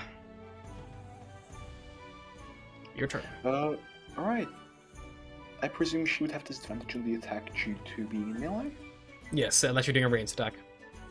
Yeah, she doesn't have anything else really. So yeah, she'll try and aim her hand, using her hand, to the storage in front of her. And Go for it. 16 hit? A 16 will hit a scourge. 9. And you, much like the last one, you blast this one back, and it just like soars across the room and just like hits the wall. And yeah, after the creature reaches 0 hit points, she'll just extend her hand and just do a pulling motion, almost reflexively. But it doesn't seem like she's really controlling it, and she seems to rejuvenate a bit. Yeah, you see that blood that it like sucked out of you is like as it hits like on the back wall, you like just like kind of pull it in. It almost like it just gets pulled back out of that like little needle like mouth of it, and just kind of turns into a mist and just like forms into your like hand. Alright. That'll be your turn. The last scourge is going to fly full speed towards Logan. Because its previous one has vanished. Logan, will a 21 hit you? I think it might. Oh yeah. These scourges are rolling like fucking amazing. That's 6 piercing damage as it embeds its needle-like beak into you and begins trying to suckle your life force away. And that will be its turn. No consent for sucky sucky. Stable. Roll is dead. And Logan, you are then up. He's gonna seen what Jalasta did last time. He's gonna use his action to detach. Yep, you just the pluck it out. scourge. Easily done. Alrighty. Jelly, help! Gabriella. I'm on the way. Don't worry. I'm kind of worrying. I'm pissing blood here. And that'll be. Oh, you will be fine. Alright. Durgan is now going to very calmly walk over towards the scourge. He probably won't even use Grimvold. I think Sternan will literally just grab this thing out of the air. He flies towards it. It turns itself around. I'll roll for it just to see. Durnan with the second natural one in the episode, but it doesn't matter because of his +4. The scourge rolls as a 6 -4, so Durnan, even with a natural 1 on strength check, he still manages to grapple the scourge, and he's just gonna walk it over to the well, and he's just gonna be like, "Full," and he just like throws it, just like down the well like a dart, and he just listens, and you just hear a just echoing off like as it begins hitting the walls as it falls. And we are out of initiative. People are all scrambling, looking. You hear someone like, "Is it safe? Is the troll still alive?" And you just like, "It stinks in here. We should go somewhere else." Just Jordan's like, Is this a normal occurrence here? I can't What see just how Durgan happened in do here? this very often. Logan's gonna walk over to Bosco and give him 1 point of lay on hands, just like with the outside of his foot. He'd be like, "Come on, get up." It's just like he starts. "What about doing- Yagra, the half-orc as well? She's also unconscious." Would be going to her afterwards. Yeah, cool. Yeah, I just be like muttering like random things, just like you like absolute gibberish. So you probably might start speaking halfling. So So then I Bosco walk is up back to on hit Yagra, point. go over to Yagra, give her 1 point. I'm like, you nearly fucking had them. Honestly, you were that close. Good job though, very entertaining. And then he's gonna go get his beers. Yeah, she stands up as you kind of help her up, and she just gives like a little nod. It's like, I'll not forget that. Thanks. Oh, it's all in a day's work, whatever I that just- fucking is. I just couldn't see a lady been beaten up like that. It's not to my code of conduct, should I I say. mean, didn't correct me if I'm wrong, but didn't she initiate the conflict? No, hit me first. And it is this point, kind of around this point, where the patrons have now realized it's safe, and people are coming out from behind tables, and they're being like, "Oh, the heroes! They saved us!" And yeah, here. And then you hear something like, "I knew if I came to the Yawning Portal every single day for the entire holiday, I'd see a real hero in action. I just knew it would happen, so I did." And like it's like, "Shut up, darling!" Like just kind of like a small little like it just, and people begin like pushing towards you and being like trying to learn your like, "Oh, what's your name?" You're suddenly just being like bombarded by like just like people all around, and because you stepped up, everyone else didn't. Like, and even Jolester is like, "Oh no, please don't." All in a day's work, like, and he's just really milking it. Yeah, Agri's like, Is Bosco still unconscious? no, he's up. He's up. He's a bit dazed, but he's up. I lay on hands, did him. For 1 point. Look, Bosco, we're heroes now, huh? I like the sound of that. I feel a little bit woozy. But... Sullivan, the hero of Waterdeep. I'm going to take the 4 beards that I had poured for me and just kind of like sheathing my sword. I'm going to turn my shield on its side or like face up, balance the beards on there, and then take one over to Sullivan. Be like, good work over there. What was it? I heard your name. I think you said it yourself like 20 times. Sullivan, yes. Sullivan. Okay. I'm Sullivan. Sullivan Talbusk. Sullivan Talbusk. Talbusk. Talbusk. I'm just going to Yes. call you Sully. I like short names. Ask Jolly over there.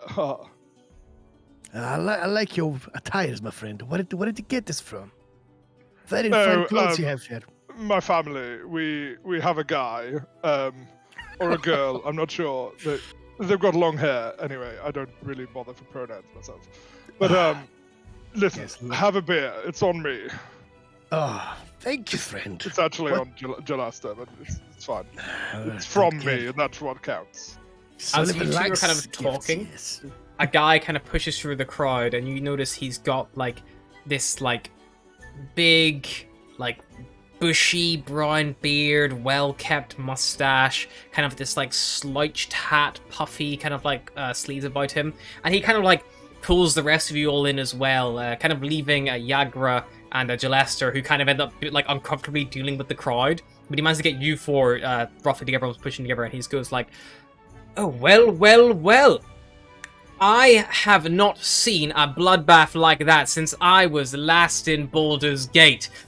Oh, you must be adventurers, am I right? Look, I could use your help. Please, come, join me at my table and we'll talk. Come on, I'll buy you a couple of drinks, we'll have a great time.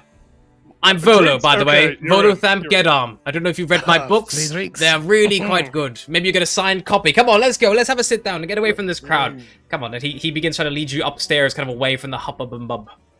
A moment, she would put on her glove again and Yep. check out the third, and then move along. I kind of help Bosco. I was like, Come on, Bosco, let's get some free drinks, huh? Come. Well done, there, friend. But you need to hold on to that sling sometimes, though. Shit, you got like fingers straight in his mouth. You If see I get real, can't, like, like, do not tell them about this. No, don't worry. Sullivan is very good at that. As you're walking past the bar, Bosco, probably Durden kind of gives you like a slow look, and just goes like, "Shame that troll killed that guy, didn't he?" Yeah, it's a shame. Big shame. Big mess. Yeah. Very Yes, scary. very messy. Wow, what a messy throw, huh? That was the baddest one. yes. Yes, I How- saw it in my own eyes. What And strange believe me. occurrence. I would never harm a soul. No, He kind of like scampers up not. like straight away. Like, Sullivan you- knows Bosco very well. This Yeah, figure, Bosco. Volo, leads you all upstairs to the second story, so 2 floors above where the combat ensued and the chaos. And he leads you over to a table, which already sat at it. There is a half-elven meal and kind of like some kind of like bodyguard, like a Kenku bodyguard, you think, with him. And he kind of like sits down and goes like, well, it is quite lucky that we actually came across you. We were just talking about maybe commissioning some adventurers to give us a hand. I want to introduce myself. I'm Volotham Gedom, chronicler, wizard, celebrity at your service. I'm sure you've noted the violence in our fair city these past 10 days. That little scuffle with the half-orc and those members of what I can only assume were the Xantarim, with the amount of eyes on that man's head. But, anyway, I have actually misplaced a friend of mine amid this odious malevolence, as have my new friends here. We were actually just discussing it whenever it all kicked off. And the half-elf says, we were looking for someone too. We figured the Yawning portal would be the best place to start. What was his name, Seeker? And the Kenku opens its beak and replies,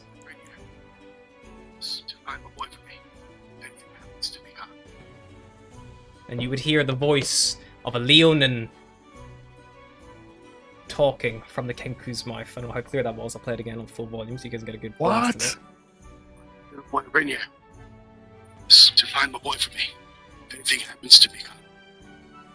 The Kenku says that. You know, that voice doesn't quite sound like it comes from that pigeon, you know. No, he's a Kenku. And the Kenku goes like, What is this? This voice comes from everywhere. Wow, I'd be damned. What is it? He kind of like strokes his mutton chops. What is that? So What is yes, this? there's this Raynar that they're looking for, and my friend Floon Blagmar. He's got more beauty than brains, and I worry he took a bad way home a couple of nights ago and was kidnapped, or worse. If you can track both of them down, or even just him with due haste, I can offer you 10 dragons apiece now, and I can give you each 10 times that when you find Floon. May I prevail upon you in our hour of need? And then the half goes, from what we gather, Raynar went missing the same night Floon did, right? We don't know him personally. We promised a friend we'd find him for him. We don't really have the resources Mr. Gedem has here, but we'll chip in what we can. 10 goes sounds a little bit cheap for someone's life. Maybe we can put the price up a little bit and you can think about it, huh? What do you think, folks, huh? This man does not speak for me. I'm in. Yes. Okay, I'll have Sullivan will gladly take his share. It's not a problem. For the honor of the Margaster family, I'm certainly glad to help out. Okay. Look, maybe I wasn't very clear. I'll pay you 10 dragons each now to start, and if you can find Floon, I'll pay you 100 dragons each. No, I heard that. I'm pretending to ignore it. I'm definitely wanting the money, but for the Margaster name. You see, upholding something. I don't know. We have like a certain number of hours of community service every year. It looks good, you know. Logan, you like see a little halfling kind of like trying to tug at your like attire. He's like, "Excuse me, sir. What's the Margavs?" You know what? I'll tell you all about it over the course of the next 10 days or so. Don't worry. You'll get bored, but nobody cares. Okay, sir. But everyone with this note, yes. 10 gold to start. It's not. Sorry. Well, you consider you an experienced adventurer, or can you?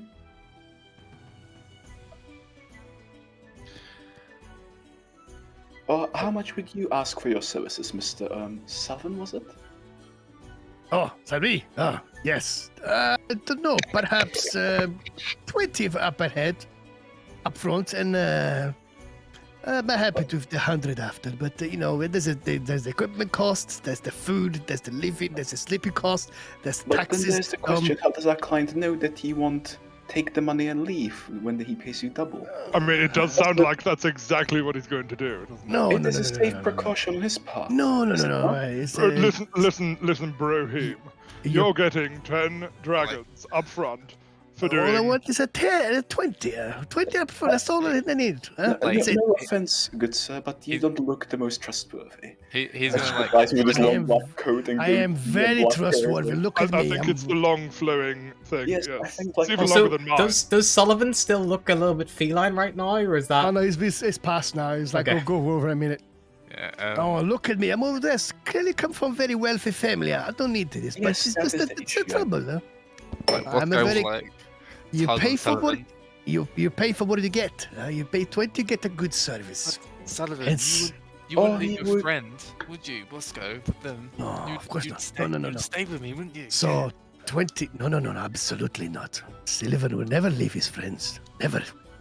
Can I trust insight that? Yeah. I would also like to point out. Sullivan, Sullivan- I'll let you choose if you want to roll or not, but I think even if you roll a Sullivan natural will one, you'll never- beat that. Sullivan will never leave his friends. Trust Sullivan. Okay, it's like a cheesy grin. Okay. I would also like to point out that there are many more adventurers in the city. Why would they need to hire you for an extra price of 10 dragons when they can hire somebody for 10? Exactly my point, my friend. People do not know Sullivan very well. So, what is a better spy than a person that you don't know? Sullivan I'm not is your looking for guy. a spy. I'm looking for someone who can help me find my lost friend. Yes. that Okay, is- someone that can help to find a friend, but you don't know a face. Huh? You just If, said you weren't from here. Are you new to Waterdeep? Maybe I should be entrusting someone else at this job. I'm sorry. Maybe I was mistaken. I am from Waterdeep. I know the city very much well, as does my colleague over here, or my acquaintance over here. She would nod to Logan. That's right. Yes. You probably know my family. I'm gonna stick to just 2 syllables. Volo, is it? Yes. Yes. Yes. House Margasta. I may have mentioned my family name. Yes. We know these places. We know people. We know places. We'll be fine. We'll keep an eye on him. Points to Sullivan. Bosco's gonna be like, well, do you know, like, you talk to the people who are offering a job, do you know, like, a lot of high people? Because I'm trying to get into the House of Inspired Hands, and I think if this means my name will get around, then I'm happy to help. I mean, If isn't you help everyone a me, little I'll- high to you? I'll definitely spread your name. Of course, easily done. I'll put you in a book. How about that? No better way. I'm one of the best authors in Waterdeep. If not, the Sword Coast. I'll take half the gold if you can do that. Yes, please. Done. Can I have the half that he's no? Never mind. Forget to ask. Joke. I'll use it for the editation rights that I need to get his name in. It's already in publishing, so I have to put it back. I'm sure that money can also put the Sullivan name is there. Got the great Sullivan. Sure. If you want to give up half your reward, No. I'm Happy. sure the 50 from Bosco would be enough to pay for it. It's fine. you can make a persuasion check if you want. What is this book anyway?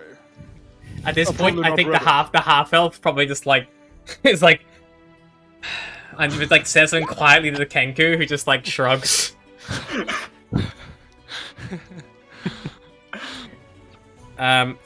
He goes, it's his Volo's Guide to Spirits and Spectres, focusing Yep. on the Knew it. Ghosts. Honestly, if it's not 1D 50 Shades of Grey, I've probably not read it. So sorry about that. That's fair. Sure, I can. How about this? If you manage to get my friend back, I'll put in a small amendment at the end that mentions the spirit of friendship and how it's very important that we keep it alive. And I'll mention that you will help me do that. Huh? Sullivan is happy. The great Sullivan from Mirabar. One moment. We're still getting paid the extra bit at the end. Yes. Right. I'll Okay, take the that- 50 that's gold fine. from Bosco, was it? And then I'll use that to add in the amendment. The rest of you all get paid in full. And again, I'll make it very much worth your while. And anything that the my new friends here can help with. Oh, yes. We have some coin and rewards from our last adventures ourselves, but we're not really... We're new here, so... Yes. Understandable. You We see, like, are contracting job. Yes, Seeker, we are. For Max. Yes, Seeker. Sorry, he limited vocabulary. that's all good and well. I mean, it might be limited, but that bit before, he really, ran up ahead of steam with the same voice. It was quite Yes, impressive. That's quite impressive. I have to agree with that one. He's quite Very good impressive. at mimicking people in the immediate, and then he'll just like look at Seeker, and Seeker will just repeat exactly what you said, Logan, as you said it. Okay, I got something for you, brother bird. Say, I am a big, stupid blackbird. I am a big, stupid Sullivan. I think this bed is broken. Let's go. Hero would chuckle. That's just- Uh, Also, is there any information that you could give us on the contract? Oh, yes, that would probably help, wouldn't it? Yes. Floon is a human man, early 30s, wavy red blonde, like strawberry blonde hair. He was dressed in a kind of like princely garb when I last saw him about 2 nights ago.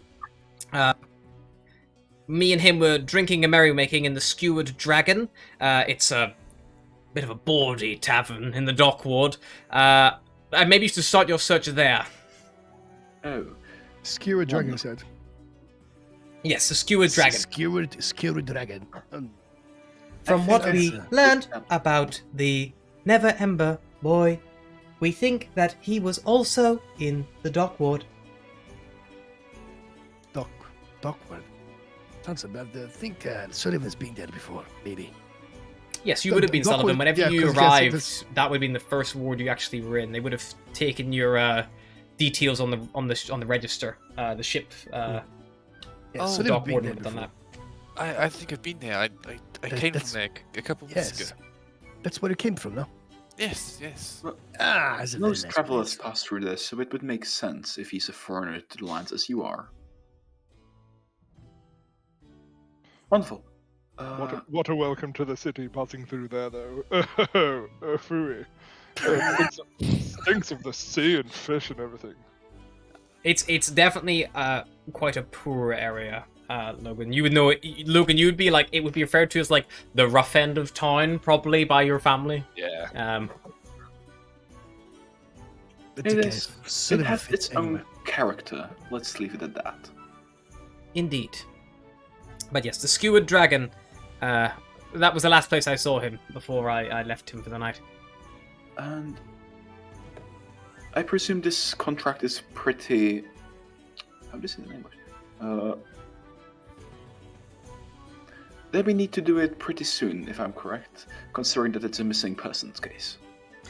Yes, I'm just worried that if he has been wrangled up in all this Xanathar Zentarum fiasco, I'm worried for his safety. If he is not Oh, hurt already, just. also, I wish The- I want to inquire about that. What has been happening lately with the Zentaran and the Zentaran? I have been away from town for a bit, and I missed out on that part.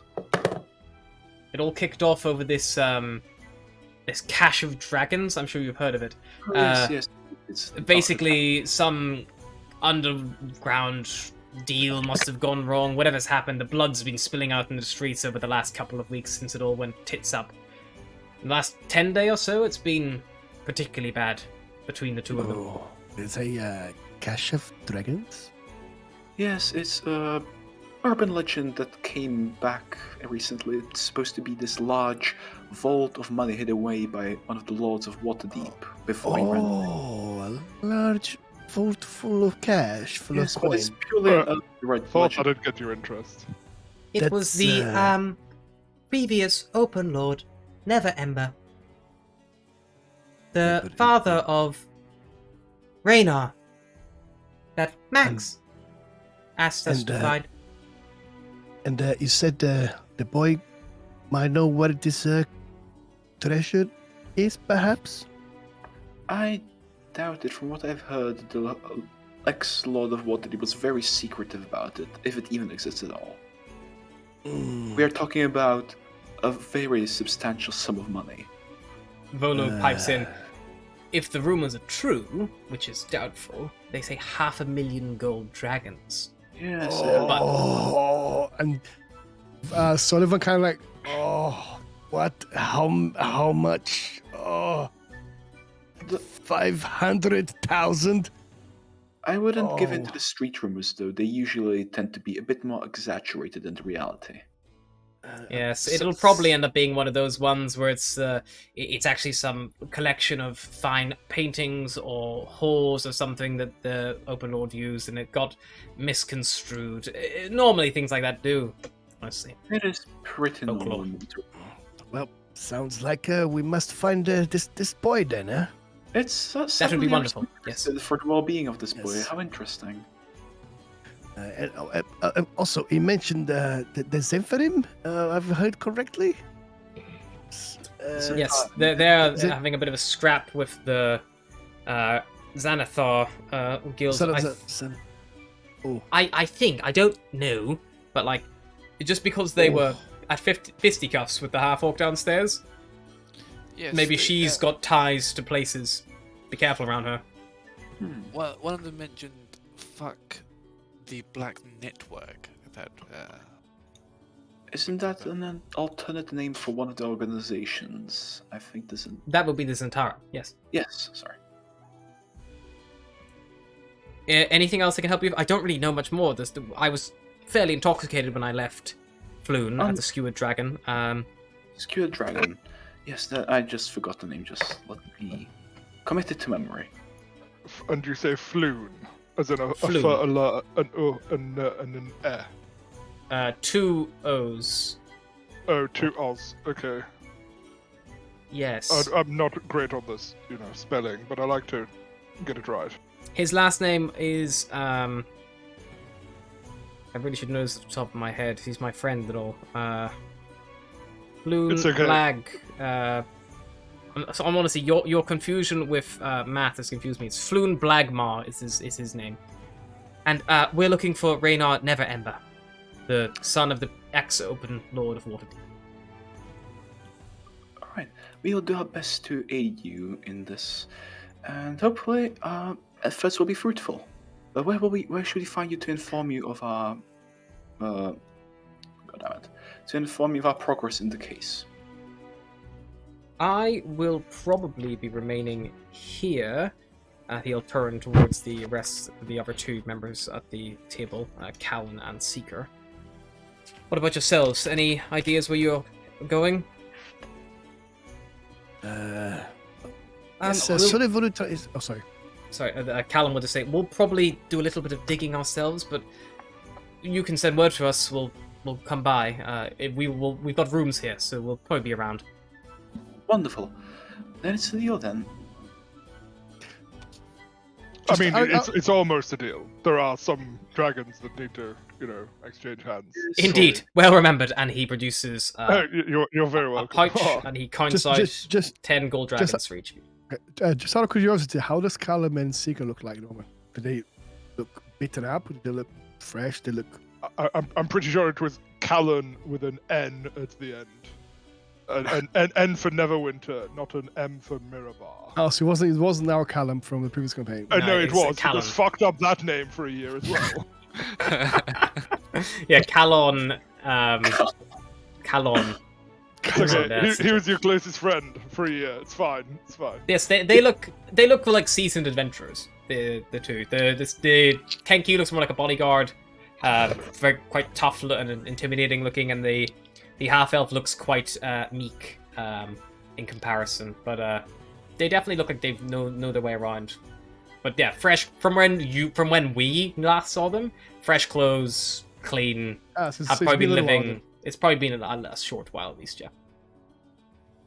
At least a month. I guess we try our best to find this Rainier boy, huh? But let's try to keep away from Zentarim. They're not good news. They're Well, very troublesome. gang culture is a part of the city, but we'll try and stay away from people who are... Especially the obvious Zentarim, terrorists. please. Sullivan doesn't like Zentarim very much. They're very... Did you step Is it over- more of an issue that the Zentarim don't like Sullivan? Yes. Well, Did you step on perhaps. some toes? Perhaps. See, I come from a very wealthy family. Since I left my home, I'm an easy target, and the Zentarim is after me. Because they want to use me to blackmail my stepdad.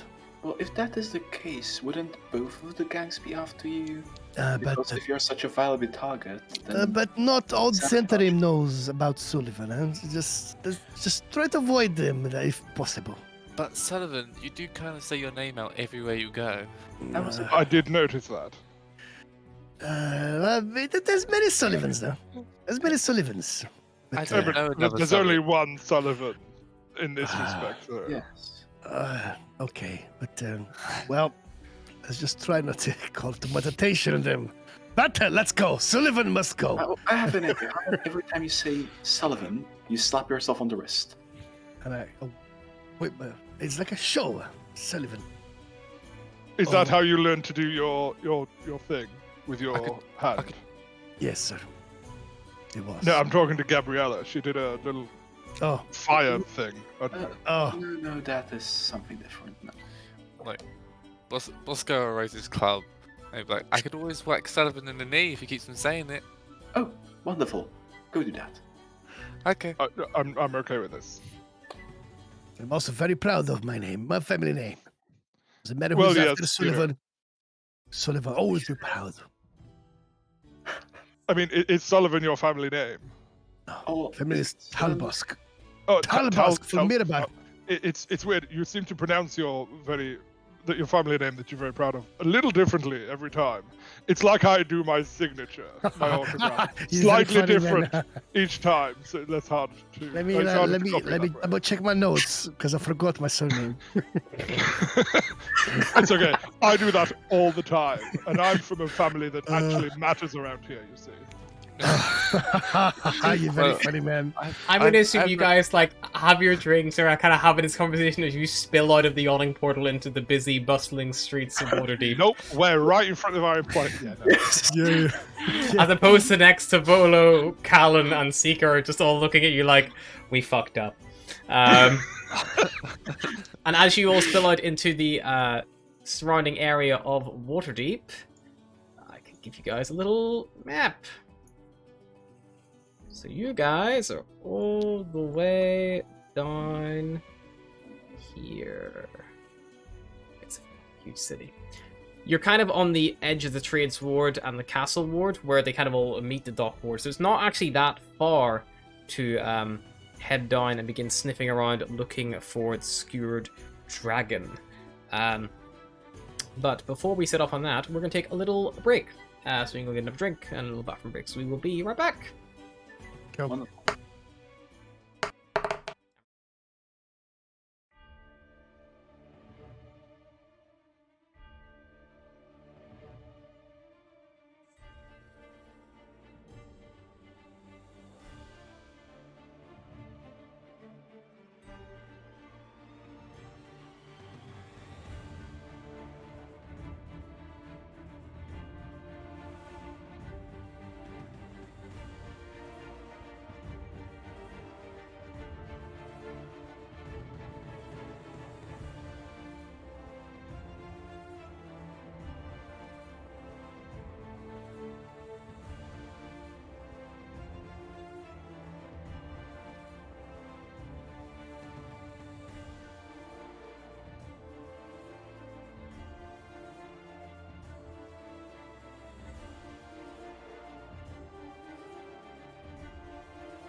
And we're back. The party are standing on Brian Run Street outside the Yawning portal. Their destination, the Skewered Dragon, somewhere in the dock ward to their south.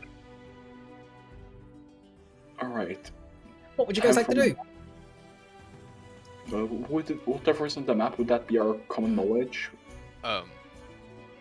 Yes. Before we actually left the tavern, Bob's would ask if we can actually sit down and rest for a bit, because he's not looking too great. I will say if you want to take a short rest during your chat with your employers, you can take a short rest then. Thank you. I had 1 HP. Whereabouts is this pub? Sorry, this Skewered Dragon. Volo would have told you it is between Net Street and Fillet Lane. Net In the dock Street. Right, one moment. Wow. Alright, I found Net Street. It's Oh, I see. I found it. The very south. Net Street and Flood Lane. Cool, yeah. Found it. In the Southern Ward. Where the Southern Ward and Dock Ward kind of intersect. Yeah. Alright, so, well, unless we have anything else to do, I would suggest we move onward. The faster we have this done, the better.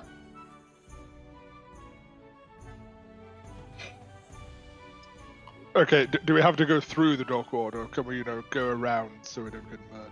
Would it kill you to walk? Oh wait, it might actually. But yes, no, that's exactly what I was getting at. Thank you. Yeah, well, in that case, we could probably walk along the river, Yeah. along the way of the dragon, and then cross the bridge, perhaps, to Fillet Lane. There's no bridge. Okay. The way of the dragon is just a big main road. It's just one of the main roads. Oh, I thought it was a river. The fastest way to the would just be heading down Snail Street, and it would take you almost the full way there.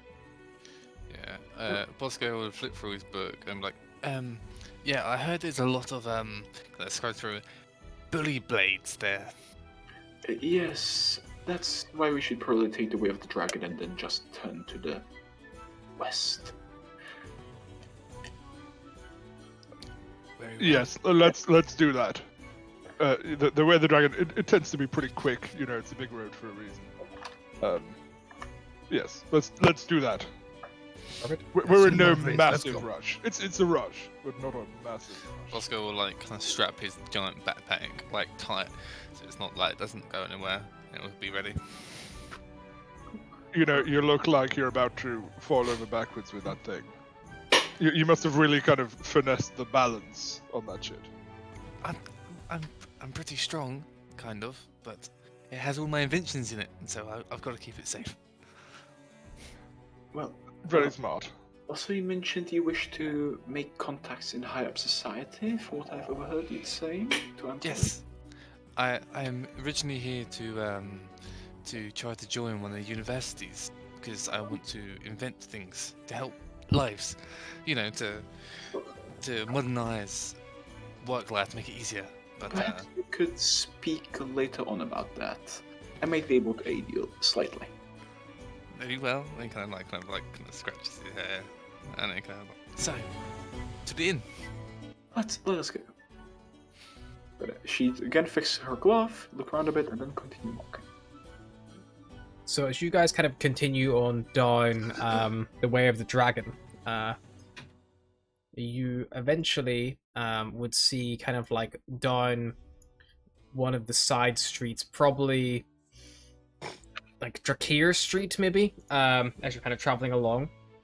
You would see the street has actually been cordoned off by the city watch. Lying on the cobblestones are about half a dozen corpses, seemingly victims of some terrible skirmish. It looks like the watch officers have disarmed and arrested 3 blood-drenched humans and are in the midst of questioning the witnesses. One of the officers clocks you guys as you kind of stare a little bit. He goes "Go on, nothing to see here," she kind of says. May I inquire what passed here? It does seem that there's something to see. The city watch has it under control, civilian. Nothing for you to worry about. I advise you keep moving. Fair enough. Have a nice day. If we'd stayed in the dock ward, that could have been us. Getting apprehended. Can you imagine the shame? One of the people who's being taken under arrest just like clocks Logan and just stares him down coldly. Do I recognise them all? You could make a. Let's go for just a straight wisdom check for you. From your times rolling dice in dodgy places.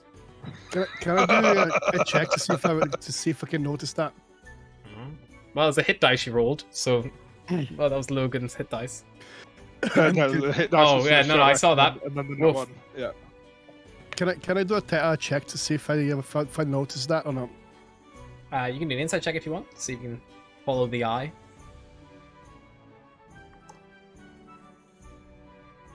My side is shit. Ah! Perfectly balanced. Yeah, I mean, you see, he's definitely like eyeing up Logan. But I mean, you would know, Sullivan. Logan is definitely the most flamboyantly flashing his wealth. So whether or not it's like there's like maybe a recognition there, you're not sure, but like yeah, he's maybe just given it's like an intimidating glare or stare. I look at Logan. I look at the guy. I look at Logan. Looks like Logan has some friends, huh? Look at the way he look at him. Oh, I can assure you, noble families here have many friends. Not all kind. Well, there is friends, and there is friends. Do I hear any of this? Sullivan. Yeah, Sullivan's talking this out loud so you can hear. It's like, while that may be true, I don't have a fucking clue who he is, so I don't know. I must have one of those faces. He says with a natural 20 insight, Sullivan, Logan has no fucking idea who this guy is. Sometimes you don't have to know your friends to have them, so be careful, my friend. The way he looks at you is the way a killer looked at his prey. You know, I'll take your word for it, I guess. I don't know. I mean, you're not exactly, a very simple man, so I guess many people had their eye on you. Just like they have at Suleiman. Plenty of people call me simple, but never. I don't know. I don't really know what you're getting at. I'll be honest. He seems to hate me just for who I am. What is the name of? I can't help it. What is the name of your family, my friend? Oh, it's the Margaster family. Yes, noble. Water Davian noble. Are they a very wealthy family, are they? Oh, incredibly. We are moderately wealthy by noble standards. Moderately wealthy. Incredibly wealthy by, normal people. Where are your family at this moment? Are you water deep? They are all over. We're a trading family, we have people all over. Yes. Yes, apart from the docks. Apart from the dock ward. We tend Can I not cite any of this, like to see if we can? You can inside check at me to see. I want to do two checks. I want to do one to see if I recognize his family, and if you say if I recognize, if I've heard any of this thing That's he's telling me now. To see if History, you and know anything. Yeah, history, yes, and then two to see if he's actually telling the truth. Okay. So Yeah. it'll be So history and then an insight. Isn't it counterproductive not to have people in the docks, considering that you are a trading family, and the docks are the largest trading unit within the city? Listen, the family know people. We employ people, but the family people, we tend not to go there. Can you imagine if someone like me just hung around in the docks all the time, including their free time? No. The best way to delegate and to keep an eye on things is to be there in person, is it not? Why pay people that you can't delegate to? He's got a point there, my friend. He's got a point. I had no clue what you on that. Just in case. Listen, I didn't kill these fuckers. Don't be starting this shit with me. You never know. It might be the next one. You know what? You say that in your voice and it's fucking creepy. You mind? What? It's just the way Sullivan speaks, no? What time of day is it at the moment? At the minute, the sun is beginning to set. You've still got about maybe an hour of light left before the street lamps. Like at this point, the street lamps in Waterdeep are probably beginning to get lit. cool. It's about listen. Okay, if I have to walk around with you at night, I'm gonna need some fucking light. Okay, because you scare me, and I'm not okay with this, with the whole Why are you with the scared of daggers. Sullivan? It's the third person thing that really This is fucks me up. for self-protection. Clearly. Don't worry, Sullivan- You Logan. weren't being You very can get- self-protective when you're fucking slacking No. on the knees. Sullivan Your has, fault. Sullivan has, like I said, Sullivan You has punched a many- guy in the dicks his dick just happened to be in the way. of your So- dagger that you threw at him. He Uh, fucking went out cold because you punched him in the dick. Yes, but You he's punched a man so hard in the dick, his brain decided nope and fucked off. Yes. It You happens know how hard you sometimes. need to punch somebody in the dick. People pay good money to be punched that hard by professionals. Okay, Very, you can't very, just. very. Also, whose mic is going It's full blast? Buddha's. It's Buddha's. He's laughing so hard he's breathing in his microphone. I just serve him eating. Oh, yeah. It was, like I said, his dick just happened to be in the way. I mean, it worked, but yes. Okay, tell me this. What were you aiming for? I was aiming for. I don't Bullshit! know. Bullshit! You can't even think of a single body part other than that poor man's dick. How did you feel? Was it quite squishy? Or was You make that sound very, very weird, my friend. I mean, you're the one who did it. I'm just kind of narrating this whole thing. Perhaps if your wits were as sharp as your goatee, maybe you wouldn't be in this situation. I mean, if you want light, I can. You're talking try to it. him or me because we both kind Yeah, of. we're both, like, I think it can be applicable in both cases, but I was meaning at the old. clearly mine is better than his. Look at his. It's a second-class mustache. Look at that. Look at Sullivan's one. It's nice. It's shiny, smooth. Let's not. That looked go like that it gets in the way of his tongue. Mine Like doesn't. That's all I'm It's saying. almost as. It's like unicorn hair. His hair. You just sigh and Exactly. What's bad about unicorn hair? What the fuck? Have you ever Weird seen one, my shit friend? kitchen. No. So shut up. Okay. Gabriella. I can just imagine. You've never seen one. Okay. You all, as you talk about unicorns and mustaches, as you walk down the way of the way of the dragon, you eventually find the sign for Fillet Lane swinging quietly in the early evening breeze. The street lamps here are beginning to glow blue and filling the streets around you. But if you just move your microphone away from your nose, it's inch.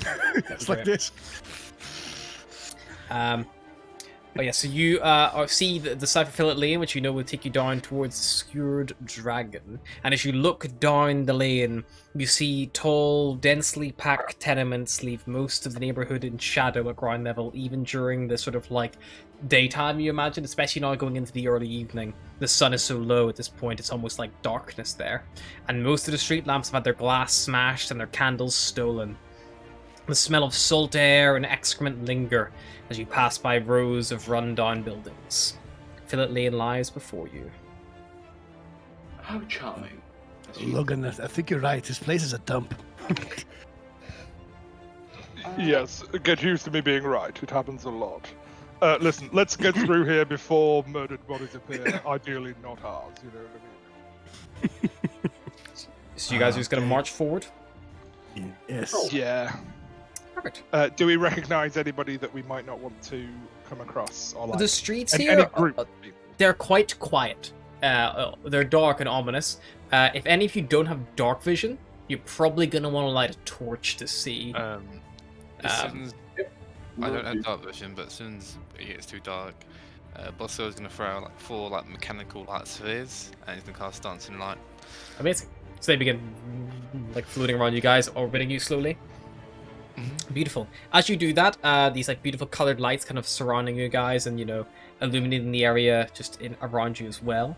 As you're moving along, at the corner of Zastro Street and Fillet Lane, one nearby shop stands out from the others. It has a deep purple facade, and in its window hangs a stuffed beholder, like a plushy stuffed beholder.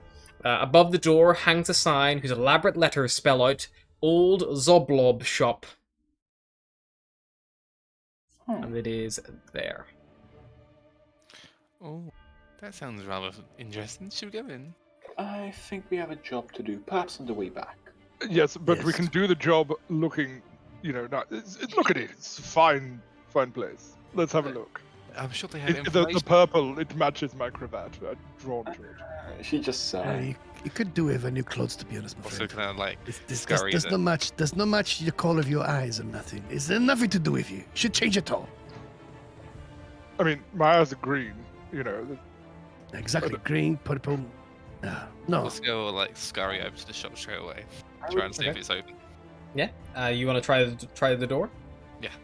Okay. You open the door. It appears to be unlocked, and as you push it, a cloud of lavender-scented purple smoke trails out of the shop's door as you peer inside. I kind of like stare at the party. Yeah, just like scuttle it. I have a bad feeling about this. What the nicest smell. So it smells like lavender, you said, yeah? Yeah, it smells like lavender. Oh, And it's like how a purple refreshing smoke. for the nose. So refreshing for the nose.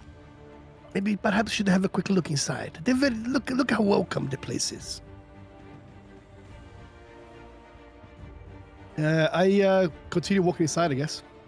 Sure. Yeah, Gabriella would probably follow, considering that everybody else is going in there. Alrighty. If you want to be outside As and you smell open this the shit, door wide and begin stepping in, yeah, the smell of excrement kind of fades away as lavender fills your senses. Every wall and ceiling and floor in this place is painted a deep purple. Every dusted knick-knack on the shelves is dyed a deep violet, and sat on the counter cross-legged is a hairless old Snurfniblin, who is kind of got his cheeks decorated with 9 purple face-painted eyes, kind of across his like grey skin. And like as you kind of enter, he lowers a pipe he's been smoking and exhales a big fucking vape cloud of lavender smoke before raising a hand. Hail and well met. Come browse the shelves of the most curious curiosity shop in the world. Good day, sir. Pleasure to meet you. what a pleasant smell you have in this place. Consider in Yes. your location. It is my smoke stick produces it. Currently, it's a nice blend of lavender, tobacco, and mushrooms. They might be toxic. I don't know yet. Is he boss go write that down, like the ingredients? She would probably Uh, say Gabriella Maybe knickknacks. you want to give a little bit for Sullivan to try. Of course. John, Smells very nice. you already have a strong accent as it is. I Sure. think adding mushrooms to the mix wouldn't bode well. I can I bear can that. I can get you some. Of course. Hang on. I have a packet somewhere. He fishes out a small pack of maybe about a pound or so of effectively like it looks like ground dried like leaves, and like you see like various like small sprigs of lavender kind of broken through there as well. And he like puts it on the table. Let's say 2 copper. 2 copper. Mm. Oh, okay. I don't know why I will get this, but I'll get this. Okay. And you can mark down you have a pound of lavender tobacco. I'll get a pound. That's Yeah. a lot. Smoking tobacco, not 2. It's a very dusty. Yeah. Ah, no. It looks like he was probably from his own stash. Just like tobacco. And like looking at the shelves in general, like there's just an assortment of random fucking trinkets, like the weirdest things ever, like random crap. So Logan is going to ask, excuse me, do you have any snuff? I need to refill my snuff. My snuff box with snuff in it. Snuff. Yes. Make me a Sweden check. Snuff. Could I make like a intelligence or something to figure out what snuff is? You can make a intelligence check. Yeah, sure. 19 persuasion. Bosco, snuff. I mean, snuff, you know? It's something you sniff? Yeah, it's like sniffing tobacco, very finely ground, so that you can just sniff it back. He'll go like, yeah, I have some snuff. Do you want just like normal snuff or like snuff? Why don't we have a quieter chat, looking at the rest of the pie, about what the difference is, because I'm not quite sure. Huh. The difference is mainly price. That helps. Are you sure? Because it seems as though one was italicized and boldened when you said it, which is weird for a word that is spoken. But just snuff is fine. I just need snuff. Sure. Give me a sec then. And he just goes. He takes like a symbol. He goes in the same kind of drawer he pulled the other pouch from. He empties the contents into a mortar and pestle. Just begins slowly grinding it up. Just like over the next course, like the next 5-10 minutes, when you guys browse. Well, better than nothing. Could I have the other snuff then, please? Sure. Oh, fucking hell. You like? Okay. Some people, once they come into money, they really fucking blow it, don't they? He decants the nice finely ground tobacco blend for Logan into the pouch that it came in, puts it on the table. And it's like, that'll be 4 copper just for the extra labor. And if you want the snuff, that's gonna be 10 gold. Okay. Sure. 10 gold. Oh, fuck, he wasn't joking about the difference in price, eh? He'll hand over the 4 copper. He produces a small metal it's like a metal little box, Bosco. In size compared to what he gave like Logan and Sullivan, it is so small. But it looks like it's been like painted purple to match everything else on the outside. And he like opens it up very, very slowly, and you see there's probably like very, very small amount of what's smaller than pounds? Isn't it ounces? Yes. Yeah. It would probably be about like a tenth of a pound, so like a couple of ounces of like a very, very fine, pure white powder. Okay. Wow. You can snuff it, smoke it. I heard some people even used to burn it and then put it into some kind of hypodermic thing they made of sturge beaks, and they would just whack that straight in there, you know? Wait, hang on. I heard about one lot that got like a straw, and wait, one of them bent over, and the other one got the. Never mind. For another time, maybe. This guy sounds like he's fucking wild. Well, you know, family sounds parties very- get like that sometimes. Sounds very weird for me. I'll Yes. keep that in mind. And he kind of like Sounds very unusual. Too unusual for me, to be honest. So you buy it, Bosco, or Yeah, I'll give it the 10 gold. Cool. Bosco, Really? you can note down that you have a 3 doses of villain, which is spelled Villein. Villein. Looking around the shop, are there any hip flasks? There's a bright purple pit flask. How should we just pick it up? It's like, how much? 3 gold. Wonderful. I'll be needing it. Beautiful. Do you do fills? It might already actually be filled, to be honest. Sure, shake it a bit.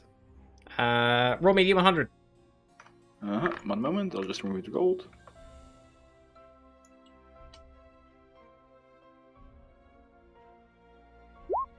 Pay 7.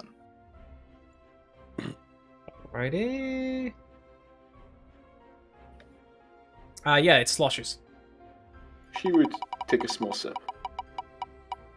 It tastes, for no other way to describe it, it tastes like a really fine, creme de violet liqueur. So it's basically like a Mhm. yeah, like tastes like Parma violets, basically. Well, yep, this will do. Thank you very much. And she'll just No worries. put coat. Anyone else want anything? I think I'm gonna buy another four packs of this lavender tobacco. Dan, he'll charge you 2 copper per pint. So that's 1 silver together, right? Yep. If you guys want to have a little browse through the shelves, by the way, you can roll me D100 just to see what you come across. Sure. If any of you want to inquire about Floon, by the way. seeing Alright, you're in the I area. rolled a 1. You rolled a 1? Yep. You find, as you're kind of like, waiting for everyone else, you also rolled an 87, so I'll do that with first. I did The first... The 87 I see. I did flask. Oh yeah, true, so just the one. You find a mummified goblin hand that's like purple, like bright purple. It looks like the skin has been dyed purple. I'll roll one as well. Fascinating. She'll put it back down and continue perusing. Oh, you like that one? That one will cost you 3 gold if you like. No, it's fine. Excuse me, Alright. sir. Do you know a flown? A flown, like the plane? No, like a floon, like an oo, but two O's in the middle. A person. Double O. Human, No, sorry. man, What do they look strawberry like? hair, strawberry hair. Very Uh, dressed, almost prince-like attire. Yeah. Drunk. Last seen in the Skewer Dragon. It might ring a bell, I don't know. I don't really see much in here, He's gonna. Sorry. I'm gonna put a gold piece down on the counter. Like, listen, anything that could perhaps, that you do think up, please let us know. You know what would really help? That cravat of yours, that nice purple cravat, would really help remember what happened. This cravat's kind of the reason we came in here in the first place, because I Well, maybe it was meant to be, then, but my brain is so clouded unless I could have that cravat, So does it like this? it's the only purple one I have, and I just had a picture taken, made of me in this purple. If I don't have a purple cravat now, it's gonna look fucking stupid when this picture is paraded all around for the next year or so. And how about we buy you a new cravat at some point? Fucking deal. You can do that. There we go. There's a purple cravat. Yep, he And takes it's nice material, kind of like fine clothes. He rubs level. rubs against his face. It's so warm, I can feel the colour. Yes, it may have got a bit of my blood on it earlier, but Yeah, I remember this Floon guy. He was like a well-dressed guy. He was walking along with another guy who looked a lot like him, like his twin. how do you They know were that both wasn't jumping. him and not the other one. Well, because one of them was probably the guy, right? Oh, you know what? That's very fair. You were. It's accurate unlikely I saw without 2 being people who looked specific. exactly like the description that you then matched, Of the 2, one of them was probably that guy. That's a fair point. Statistically, That's a pretty good point, to be fair. But yeah, they were jumped outside my shop by like some guys in like black leather armor. I think it was about 5 guys attacked them. I didn't really recognize any of them. One of them had this big black tattoo with like a winged snake on his neck though. Looked fucking weird. Could I do like a history check? Yeah. Can I assist one of them to the Sure. check? And Sullivan, by the way, as this kind of conversation's happening, you find a bright purple bit of parchment, and it's just labeled treasure map, 6 gold. I feel like it's just like it's like a bit of parchment has been dunked in purple paint.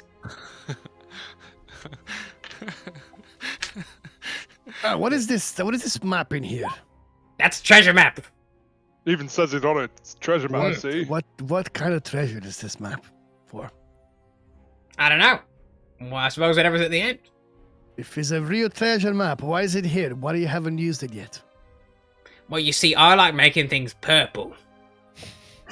And then selling the purple things, that's kind of my thing. And you're not interested in the treasure in this map. Oh, you can have it, 6 gold. The treasure's probably worth more than 6 gold, right?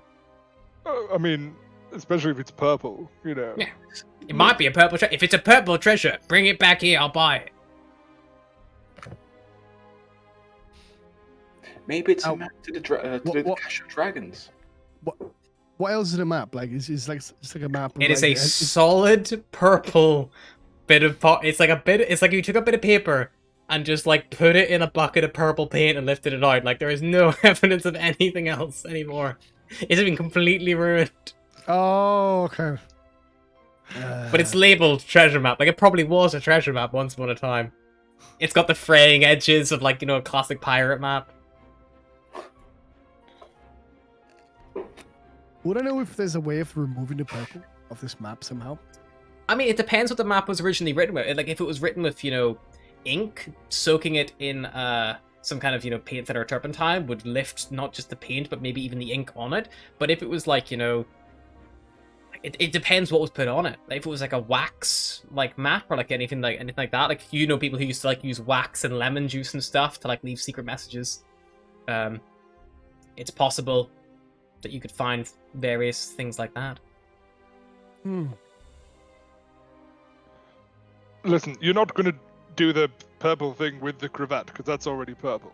Yes. No, it's already purple. That's fine. Okay, I'll just check it. Not even on the bloodstains. Something attached Maybe to on the this bloodstains. map. I'm going to buy this map, but I'll give you 4 gold for this map. So, did Make me a precision check. That's right. Also, did we get? Oh, no. Done. Okay. I hope I don't forget this, but something calls me to this map, perhaps. Maybe Sullivan can use it for something else after. You can mark down that you have an indecipherable treasure map. Okay. I can deal with that. Did we get anything on the history? For the 10, probably not. The 23, black flying spider, black armor. Sounds a lot like the Black Network. Yes, about those gentlemen that seem to have ambushed Aquari. I believe they could be a part of the Black Network. So...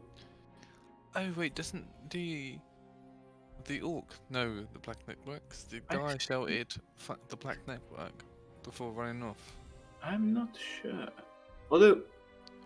Was that right? Did the guy say "fuck the Black Network"? Didn't he? Yeah, Before I did. we- Fuck or four. Yeah, you don't want to waste your time with them lot rat tags, is. I think they were walking from the direction of the water. They must have come from the pub or something around the corner. Alright. Oh, Skewered Dragon. Yes. That's the one, yeah. So why don't we go there, and then we can, you know, call it a night before Sullivan gets all shadowy, stabby stab. Before we do that, and she'd just quickly check outside. If she could do an investigation, she'd just look around if there's anything Sure. left, like, I don't know, like a drop Yeah, signal. could- Yeah, of course. Could Bosco do a separate investigation check as well? Yeah, you can do either one together with advantage, or you can do If she 2 individuals. Let's go then. She'd get advantage. Oh, okay. 16. Bosco. It's a couple of days old. Busy street, just off the main thoroughfare. The roads here aren't even really cobbles. They're more like dusty from, you know, just like travelers rolling in. There's some bloodstains. Like very small traces. But it's Is it genuinely hard to tell if they're like anything to do with what you'd be looking for. It'd be very hard to try to like pick up such a cold trail because it's been over 48 hours. I can't seem to pick anything up. Maybe the Skewered Dragon will be the next bit. Maybe we can find these, how do you call them? These mercenaries, those alley blades, maybe, at the tavern. It's definitely worth checking out. Logan is going to ask for just like a scrap of parchment, just so that he can write down some of his contact details for the shopkeeper, in case he remembers anything else. My name is Zoblob. No relation to the eye tyrant hanging in the window. I'm a what? The eye tyrant. Zob. Oh, Okay. no, okay. He's old Zoblob. This is the old Zoblob shop. He's old Zoblob. I'm Zoblob. We're not related. I know we look similar. I got eyes on my face, and he's got eyes. Yes. No, I don't want to worry, make him purple. No, I figured you might. Yes. Yeah. What is Zoblob? Would you do it by dunking or by spraying or just kind of? I think I'm gonna lick Purple paint dust? and then lick it on him. Oh, okay. Say Going for that dominance. one. Mm. You say dominance. It seems like it. Let's not go there. Let's not listen. Here, he's gonna kind of fold the parchment and pass it over to me. Like, if you think of anything else, contact me there. For now, we're gonna go join our friends outside. Yeah. Okay. Enjoy Alright. the cravat. Sorry about Yeah. the blood. It's mostly mine. No worries. As you're leaving, Logan, you just like hear like rustling, and like you peer back, and you just notice he's like a bucket of purple paint. And he just dips like the paper in, and then pulls it out. Perfect. Perfect. Who And is then, Zoblob? and then he just like licks it. And goes, Yes, you keep practicing. Okay. Good evening. Good night. Goodbye. Good day. I need an adult. All right, you've met Zoblob of the old Zoblob shop. Can we go back there? Please don't go back there. I don't know if I can keep that voice up for that long. I'm not sure how long I can stay up. Oh, but we Who just is- got great. Good man. Perhaps she'd leave this Oh, yeah. weird shop behind and go to the Secure Dragon. Yeah, if you guys want to push on a little bit further, the Skewered Dragon will be the next left, kind of down alleyway in between Fillet Street and Next Street. Next Street, sorry, not Next Street. Does Bosco still have his dancing lights up? I would keep him up until for as long as we need it. Keeps that recasting when we're outside. Cool. Nice. That's fine. Like, thank you for the light. Yes. That's very fine. good. It kind of like keeps make sure like one light is on each of us. Oh, it's like I'm an actor. It's great. Yeah, they kinda, I like, think change- I have the the skills and abilities for it. Don't you think? Yes, It is personally. debatable. Thank but- you. Well, I'm always happy to have a debate, be it one-on-one or a mass debate. So anytime, it's fine. I need a fucking drink. What? Oh, but let's go to the pub then, shall we? Yeah. Have you never had that? You're reacting in a weird way. Have you never had that? Everybody kind of on two sides of one argument having a mass debate. No. Oh, Let's go to the pub. What did you think I said? oh, it's a mass debate. Oh, okay. Yes. So I even What said do you think I something else. said? Nothing. Don't worry. Don't worry. I don't want to get banned or anything because kind of so close to the line. Are the Twitch terms of service? You guys talk among yourselves, I'm gonna get a reciter, Jesus.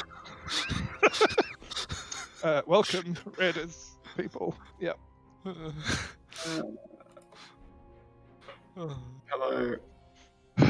You can expect this regularly from me. Yeah. I am not holding back. I have learned so much from playing Broderick, and I am not afraid of chaos. No. This is gonna be Well, fun. that's really chaotic one. But it's okay. Sullivan likes the dark. I can see in the dark very well. Does it make him Well, comfortable? speak for yourself. It's kind of freaky. Jesus. Don't even know why people even evolved that shit. Do your stuff in the daytime. Get drunk at night. It's all good. Just Does be it make him indoors. comfortable knowing I can see you? Yes, I Does know. he not see me? Okay, listen, fucker. You keep saying this shifty stuff, and it's really freaky. I don't know if you've got a persona that you're trying to, really embed into this little group that we've got, but No. fucking cut it out because I have a shield and I will bonk you in the face with it. Honestly, you're trying a bit too hard. No. Sullivan is a nice I'm guy. thinking he's promise. overcompensating for something. I don't know what it could be. Maybe it's the size of his dagger. I don't fucking know. I mean, they are Excuse me, my dagger is a reasonable size, okay? It's a very average size. You know what? and Some people everyone prefer. is you very know what? happy with it. I bet you've had somebody tell you, "Oh no, I'm glad you got a dagger. The big swords hurt me."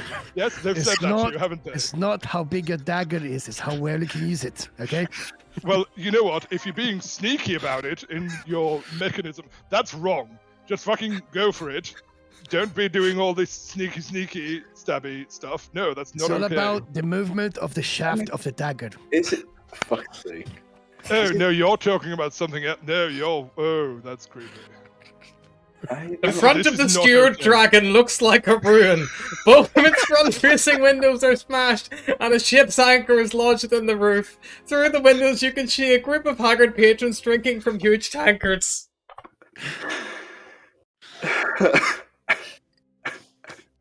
Scared Okay, the I guess we arrived at the skewer Oh, dragon. God.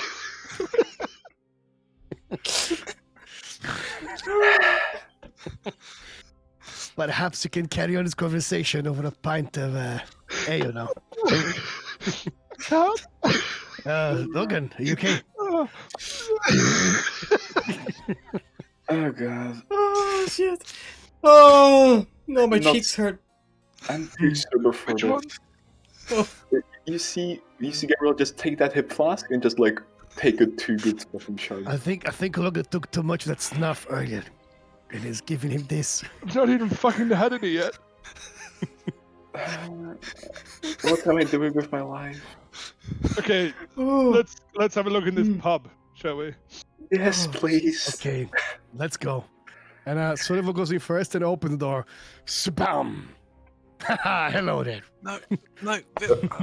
It is much like that scene in a western where you slam open the doors and like there is a very faint bit of kind of shit music being played by a bard and a few people like, drowning their sorrows and like, everyone just stops and turns silently to look at you. Logan's gonna get his snuff box out and just have a little. A little bump. Microdosing before you go in. Yeah, okay. I sound like lighting up the fucking lavender tobacco. It's okay. It's only What? drugs. I'm just like you folk. Bosco's just looking I at am a Wow. man of you people. like Bosco's gonna like sheepishly just gonna walk in, just gonna like head down, just trying to Gabriel's get just gonna like walk in behind him, just like how someone just standing in the mat with Squish just like walks around him into their. So I'll look around, right? So I'll look around. It's like obviously the place is a fucking dump, right? Yeah. I'm guessing it smells like fucking gone off ale and all that crap. Yeah, like the windows are all broken. There are like several like people all here. Like it's like a dive bar. It's a dive bar for like sailors.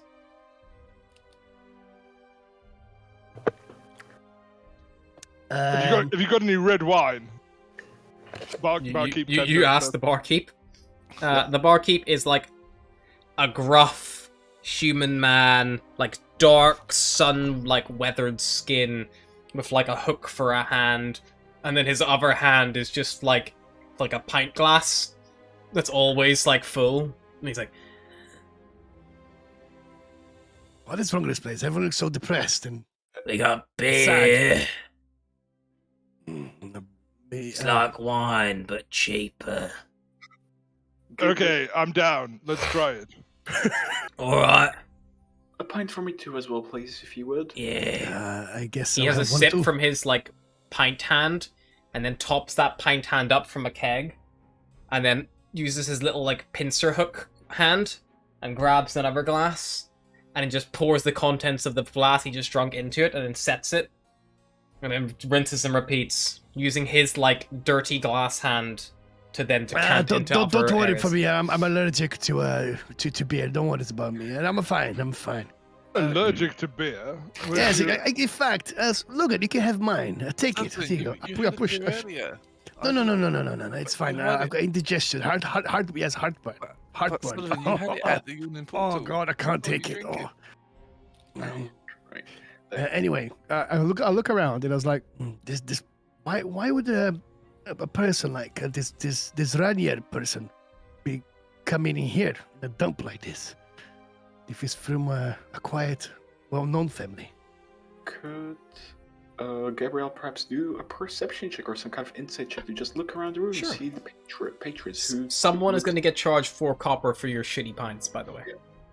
Yeah, I'll pick that up. Would it be 3.5? Because Bosco would ask for a half a pint. he would still charge you a copper for it. Yeah. Because he wouldn't have any cheat. He wouldn't have a half copper. But, He would give you less beer. He'd give you the half pint and he'd be like, 4 copper. Don't worry, chaps. I've got and you. I've got this round. You can pick the next one up in somewhere nice. Fair enough. Yes, definitely. But my question is persist. Why would this Ranier kid be coming to a shithole like this? One way I to don't find understand. out isn't there?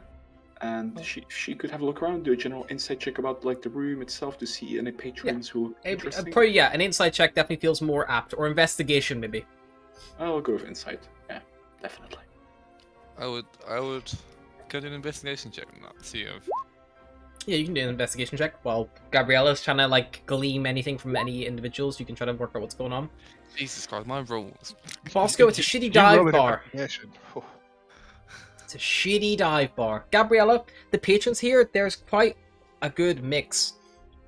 Why someone like Raynar Neverember, or even Floon, a friend of the quite famous Volo, might end up here? Probably. It's quite difficult to get recognized in a place like this.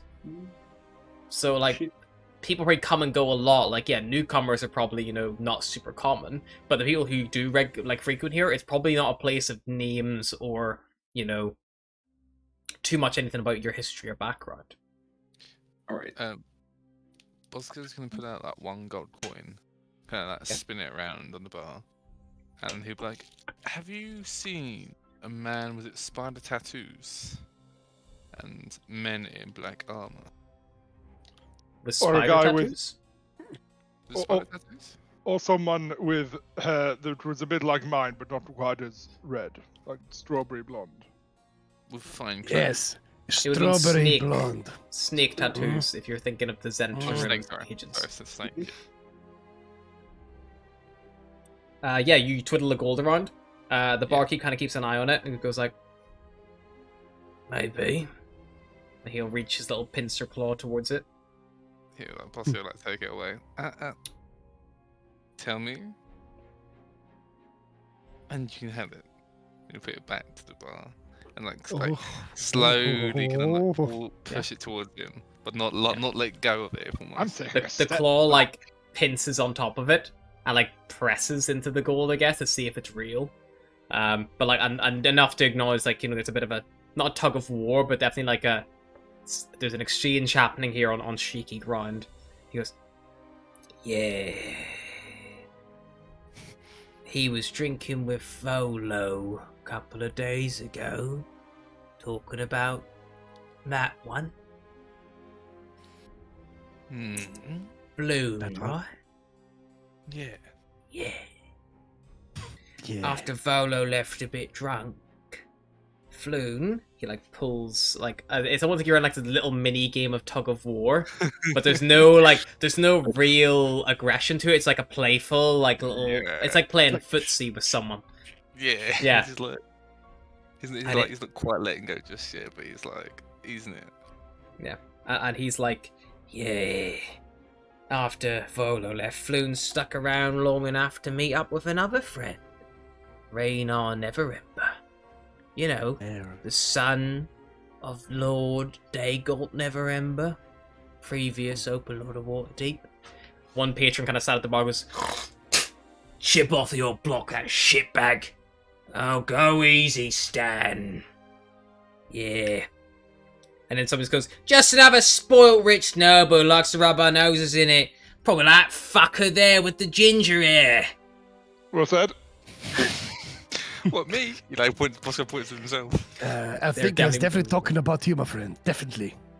Me? No one has a The two drank, played a few rounds of Three Dragon Ante, they left around midnight. Five No, guys you followed played- them out. Good you call played with the Three Dragon dragon with Ante, that did you? snake tattoo. Do you know their names? Nah, followed them in. They were after that Raynar boy. Came in after him a little while. Had a tail. But tipped me generously, so I didn't think to say much, you know? Do you know anyone who knows it or know of them? you look Yeah, around like- the tavern, like kind of like broadcasting that, or like do you asking the bartender like discreetly? Asking the bartender, but he's gonna like raise his voice slightly. How many people's in the tavern at this moment besides And, like, us? There's only maybe about 9 or 10 people.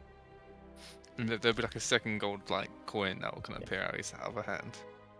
The first guy who chipped in with the chip off the old block comment next to you looks over and just whispers,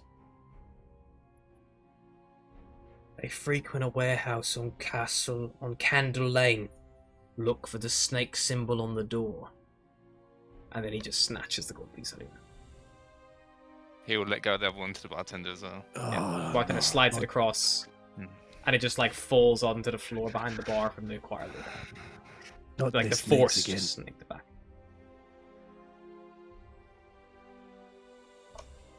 You have a destination. There's also a table they're playing 3 Dragon Ante at.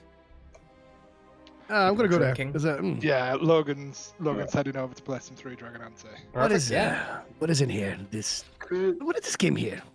Bosco will go at shit as well because he's very knowledgeable of this. Gabriel potentially still probe some of the patrons for more information, potentially? Sure. Alright. So, 3 Dragon Ante is a card game. Basically... God, it's fairly complicated.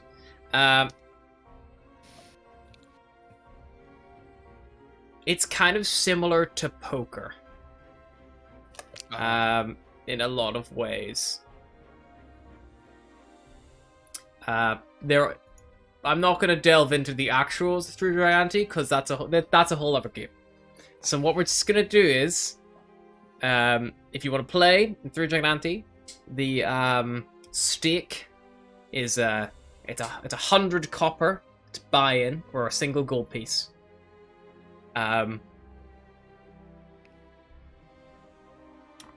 Traditionally, it's played like a lot higher stakes, so this is obviously quite a low table. I was gonna take a look. I think I was just gonna skip it. That's fine.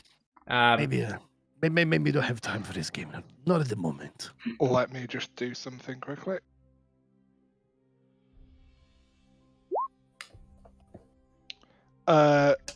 If nobody else is sitting down, Logan will resist the urge to gamble on this occasion. Sure. Oh no, Bosco is putting a coin down straight away. Oh, there you go. Logan's straight down there as well. Yeah. Cool. If he was lucky, he's a halfling. Fair. Okay, so I'm not going to run. I have an actual system for running through Dragon Ante, but we'll literally be here for like 2 hours, so we're not going to do that.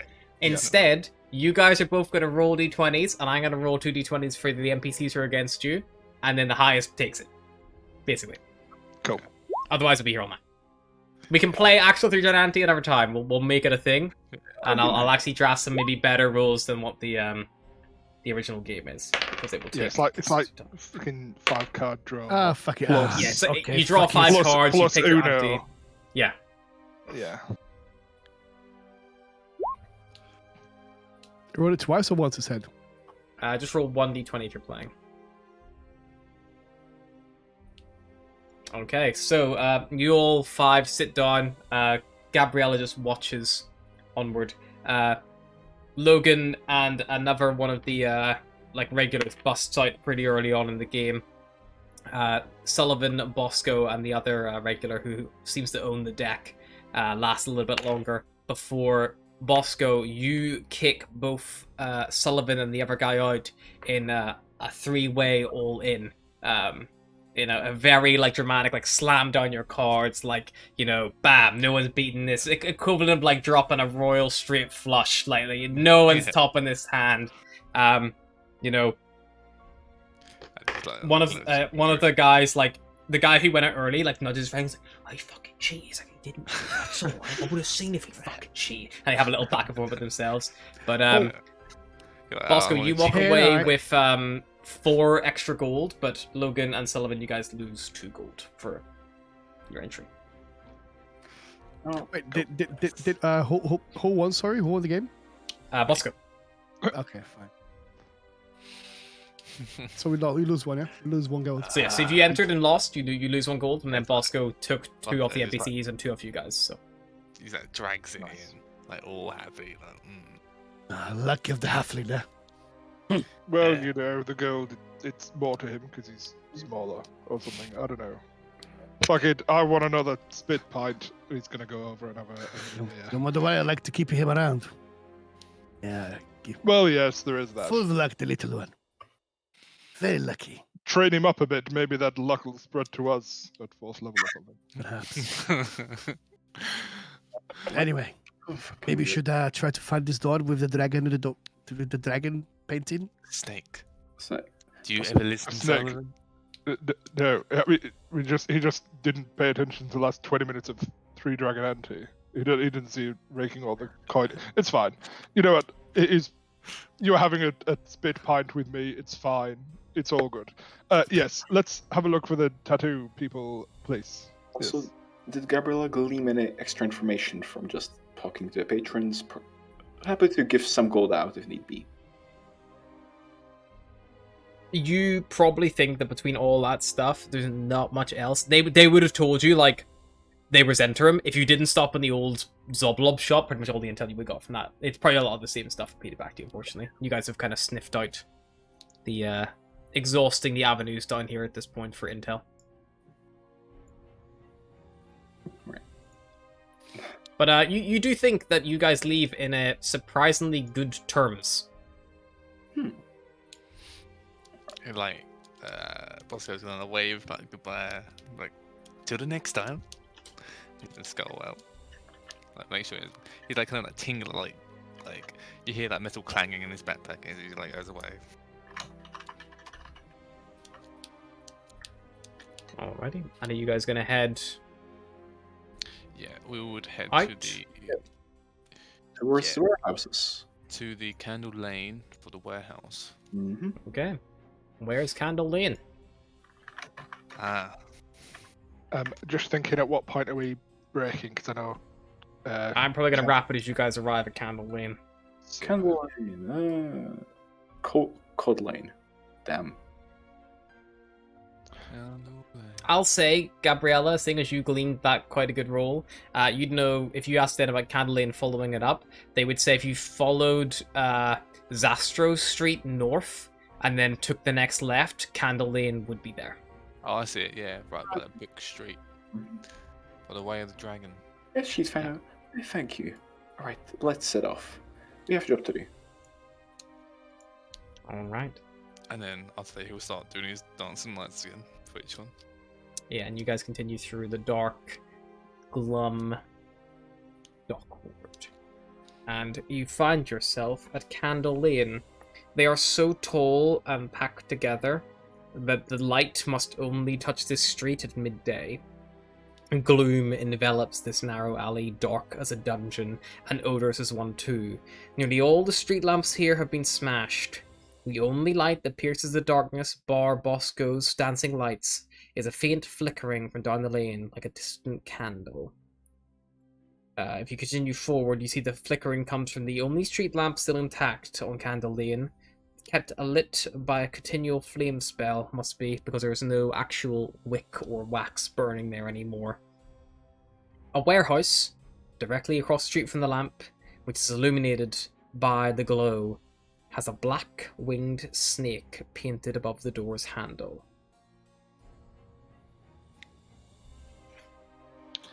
Yes, we Logan's can. going to turn to Sullivan and be like, this seems like your kind of place, you know, with the It- shadowy shit.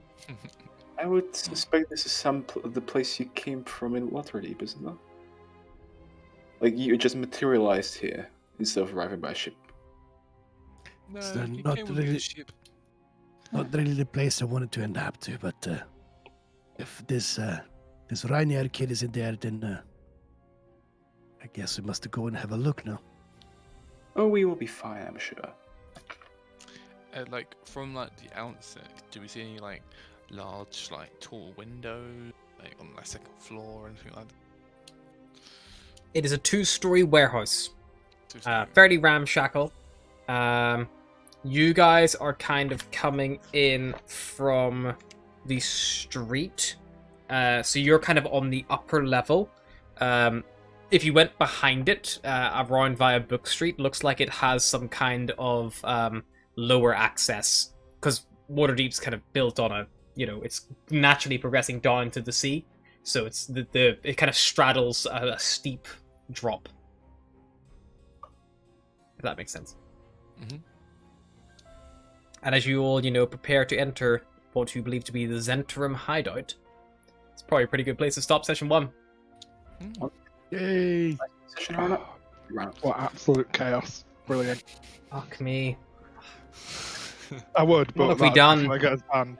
I mean, Completely different from Strad. yeah. I mean, you say that, like, early Strad was a bit like this, until we were like, oh no, he means business. I Oh fucking no. knocked Bosco to 0 hit points. What do you mean he means it doesn't mean business? Like, you can damage our player characters, but in Strad, you started off, you damaged us, and It's true. that changed us forever. Whereas now, true. this is our way to have a bit of. It was my mental fault for respite. introducing the first NPC as fucking Jalaster Silvermane. I mean, that was on me.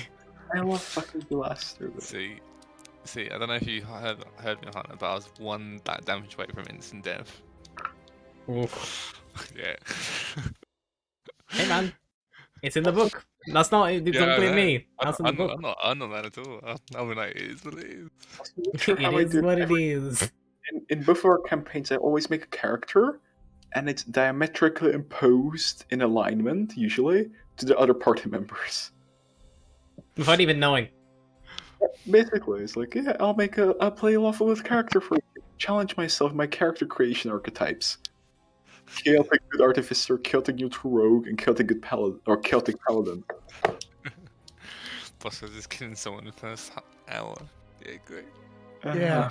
God. Through the parts a bit By chaotic. accident as well. It's not even just like, yeah, we're gonna murder hobo. It's like, yeah, we're gonna be really careful.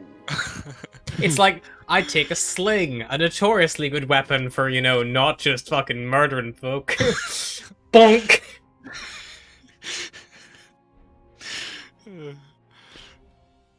Christ.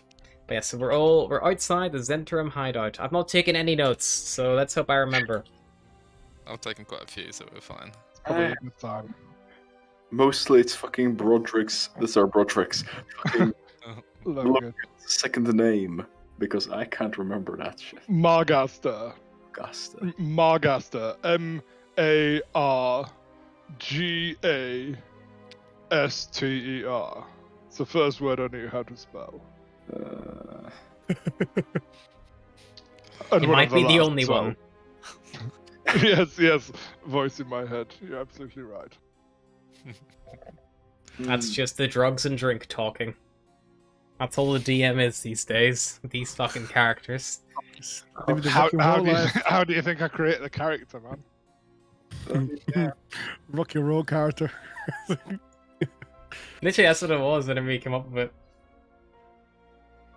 Alright, well, I think that is us for the session, so people need to go to sleep because they got work and shit. We'll try to get a session organized for, I'm free tomorrow evening, but that might be a bit short notice. Wednesday? Just I'm off now for, a week. I can do it tomorrow if you want. I can't do it tomorrow, I'm afraid. Okay. Oh, you've got your session, yeah, brother. Yeah. It's fine. We can aim for next week, either Monday or Tuesday. I'm free the rest of the week, though.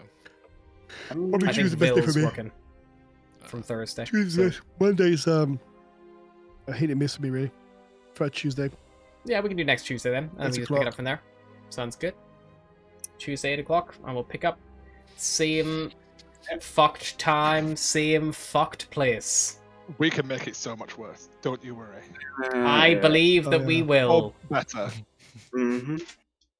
How we will get a heist? We Let's don't just hope. I mean, fuck. Let's just hope we don't meet someone important and you get on like that. Like Jesus. Maybe we have already. Who knows? In the middle of the heist, we just act like this. Just- I hope fucking not. God, it's. Gab- We'll see. We'll Gabriel's- see what happens. I guess. Gabriel's having some solid life regrets at the moment. everyone, thank you so much for dropping in. I'll do a proper thank you for all the amazing raids and subs and stuff in a bit, but I will wrap this up here and let these guys shoot on. Thank you everyone for joining us session 1, and we'll see you next week. Bye. Bye. Cheers, lad. See ya. Bye. Bye.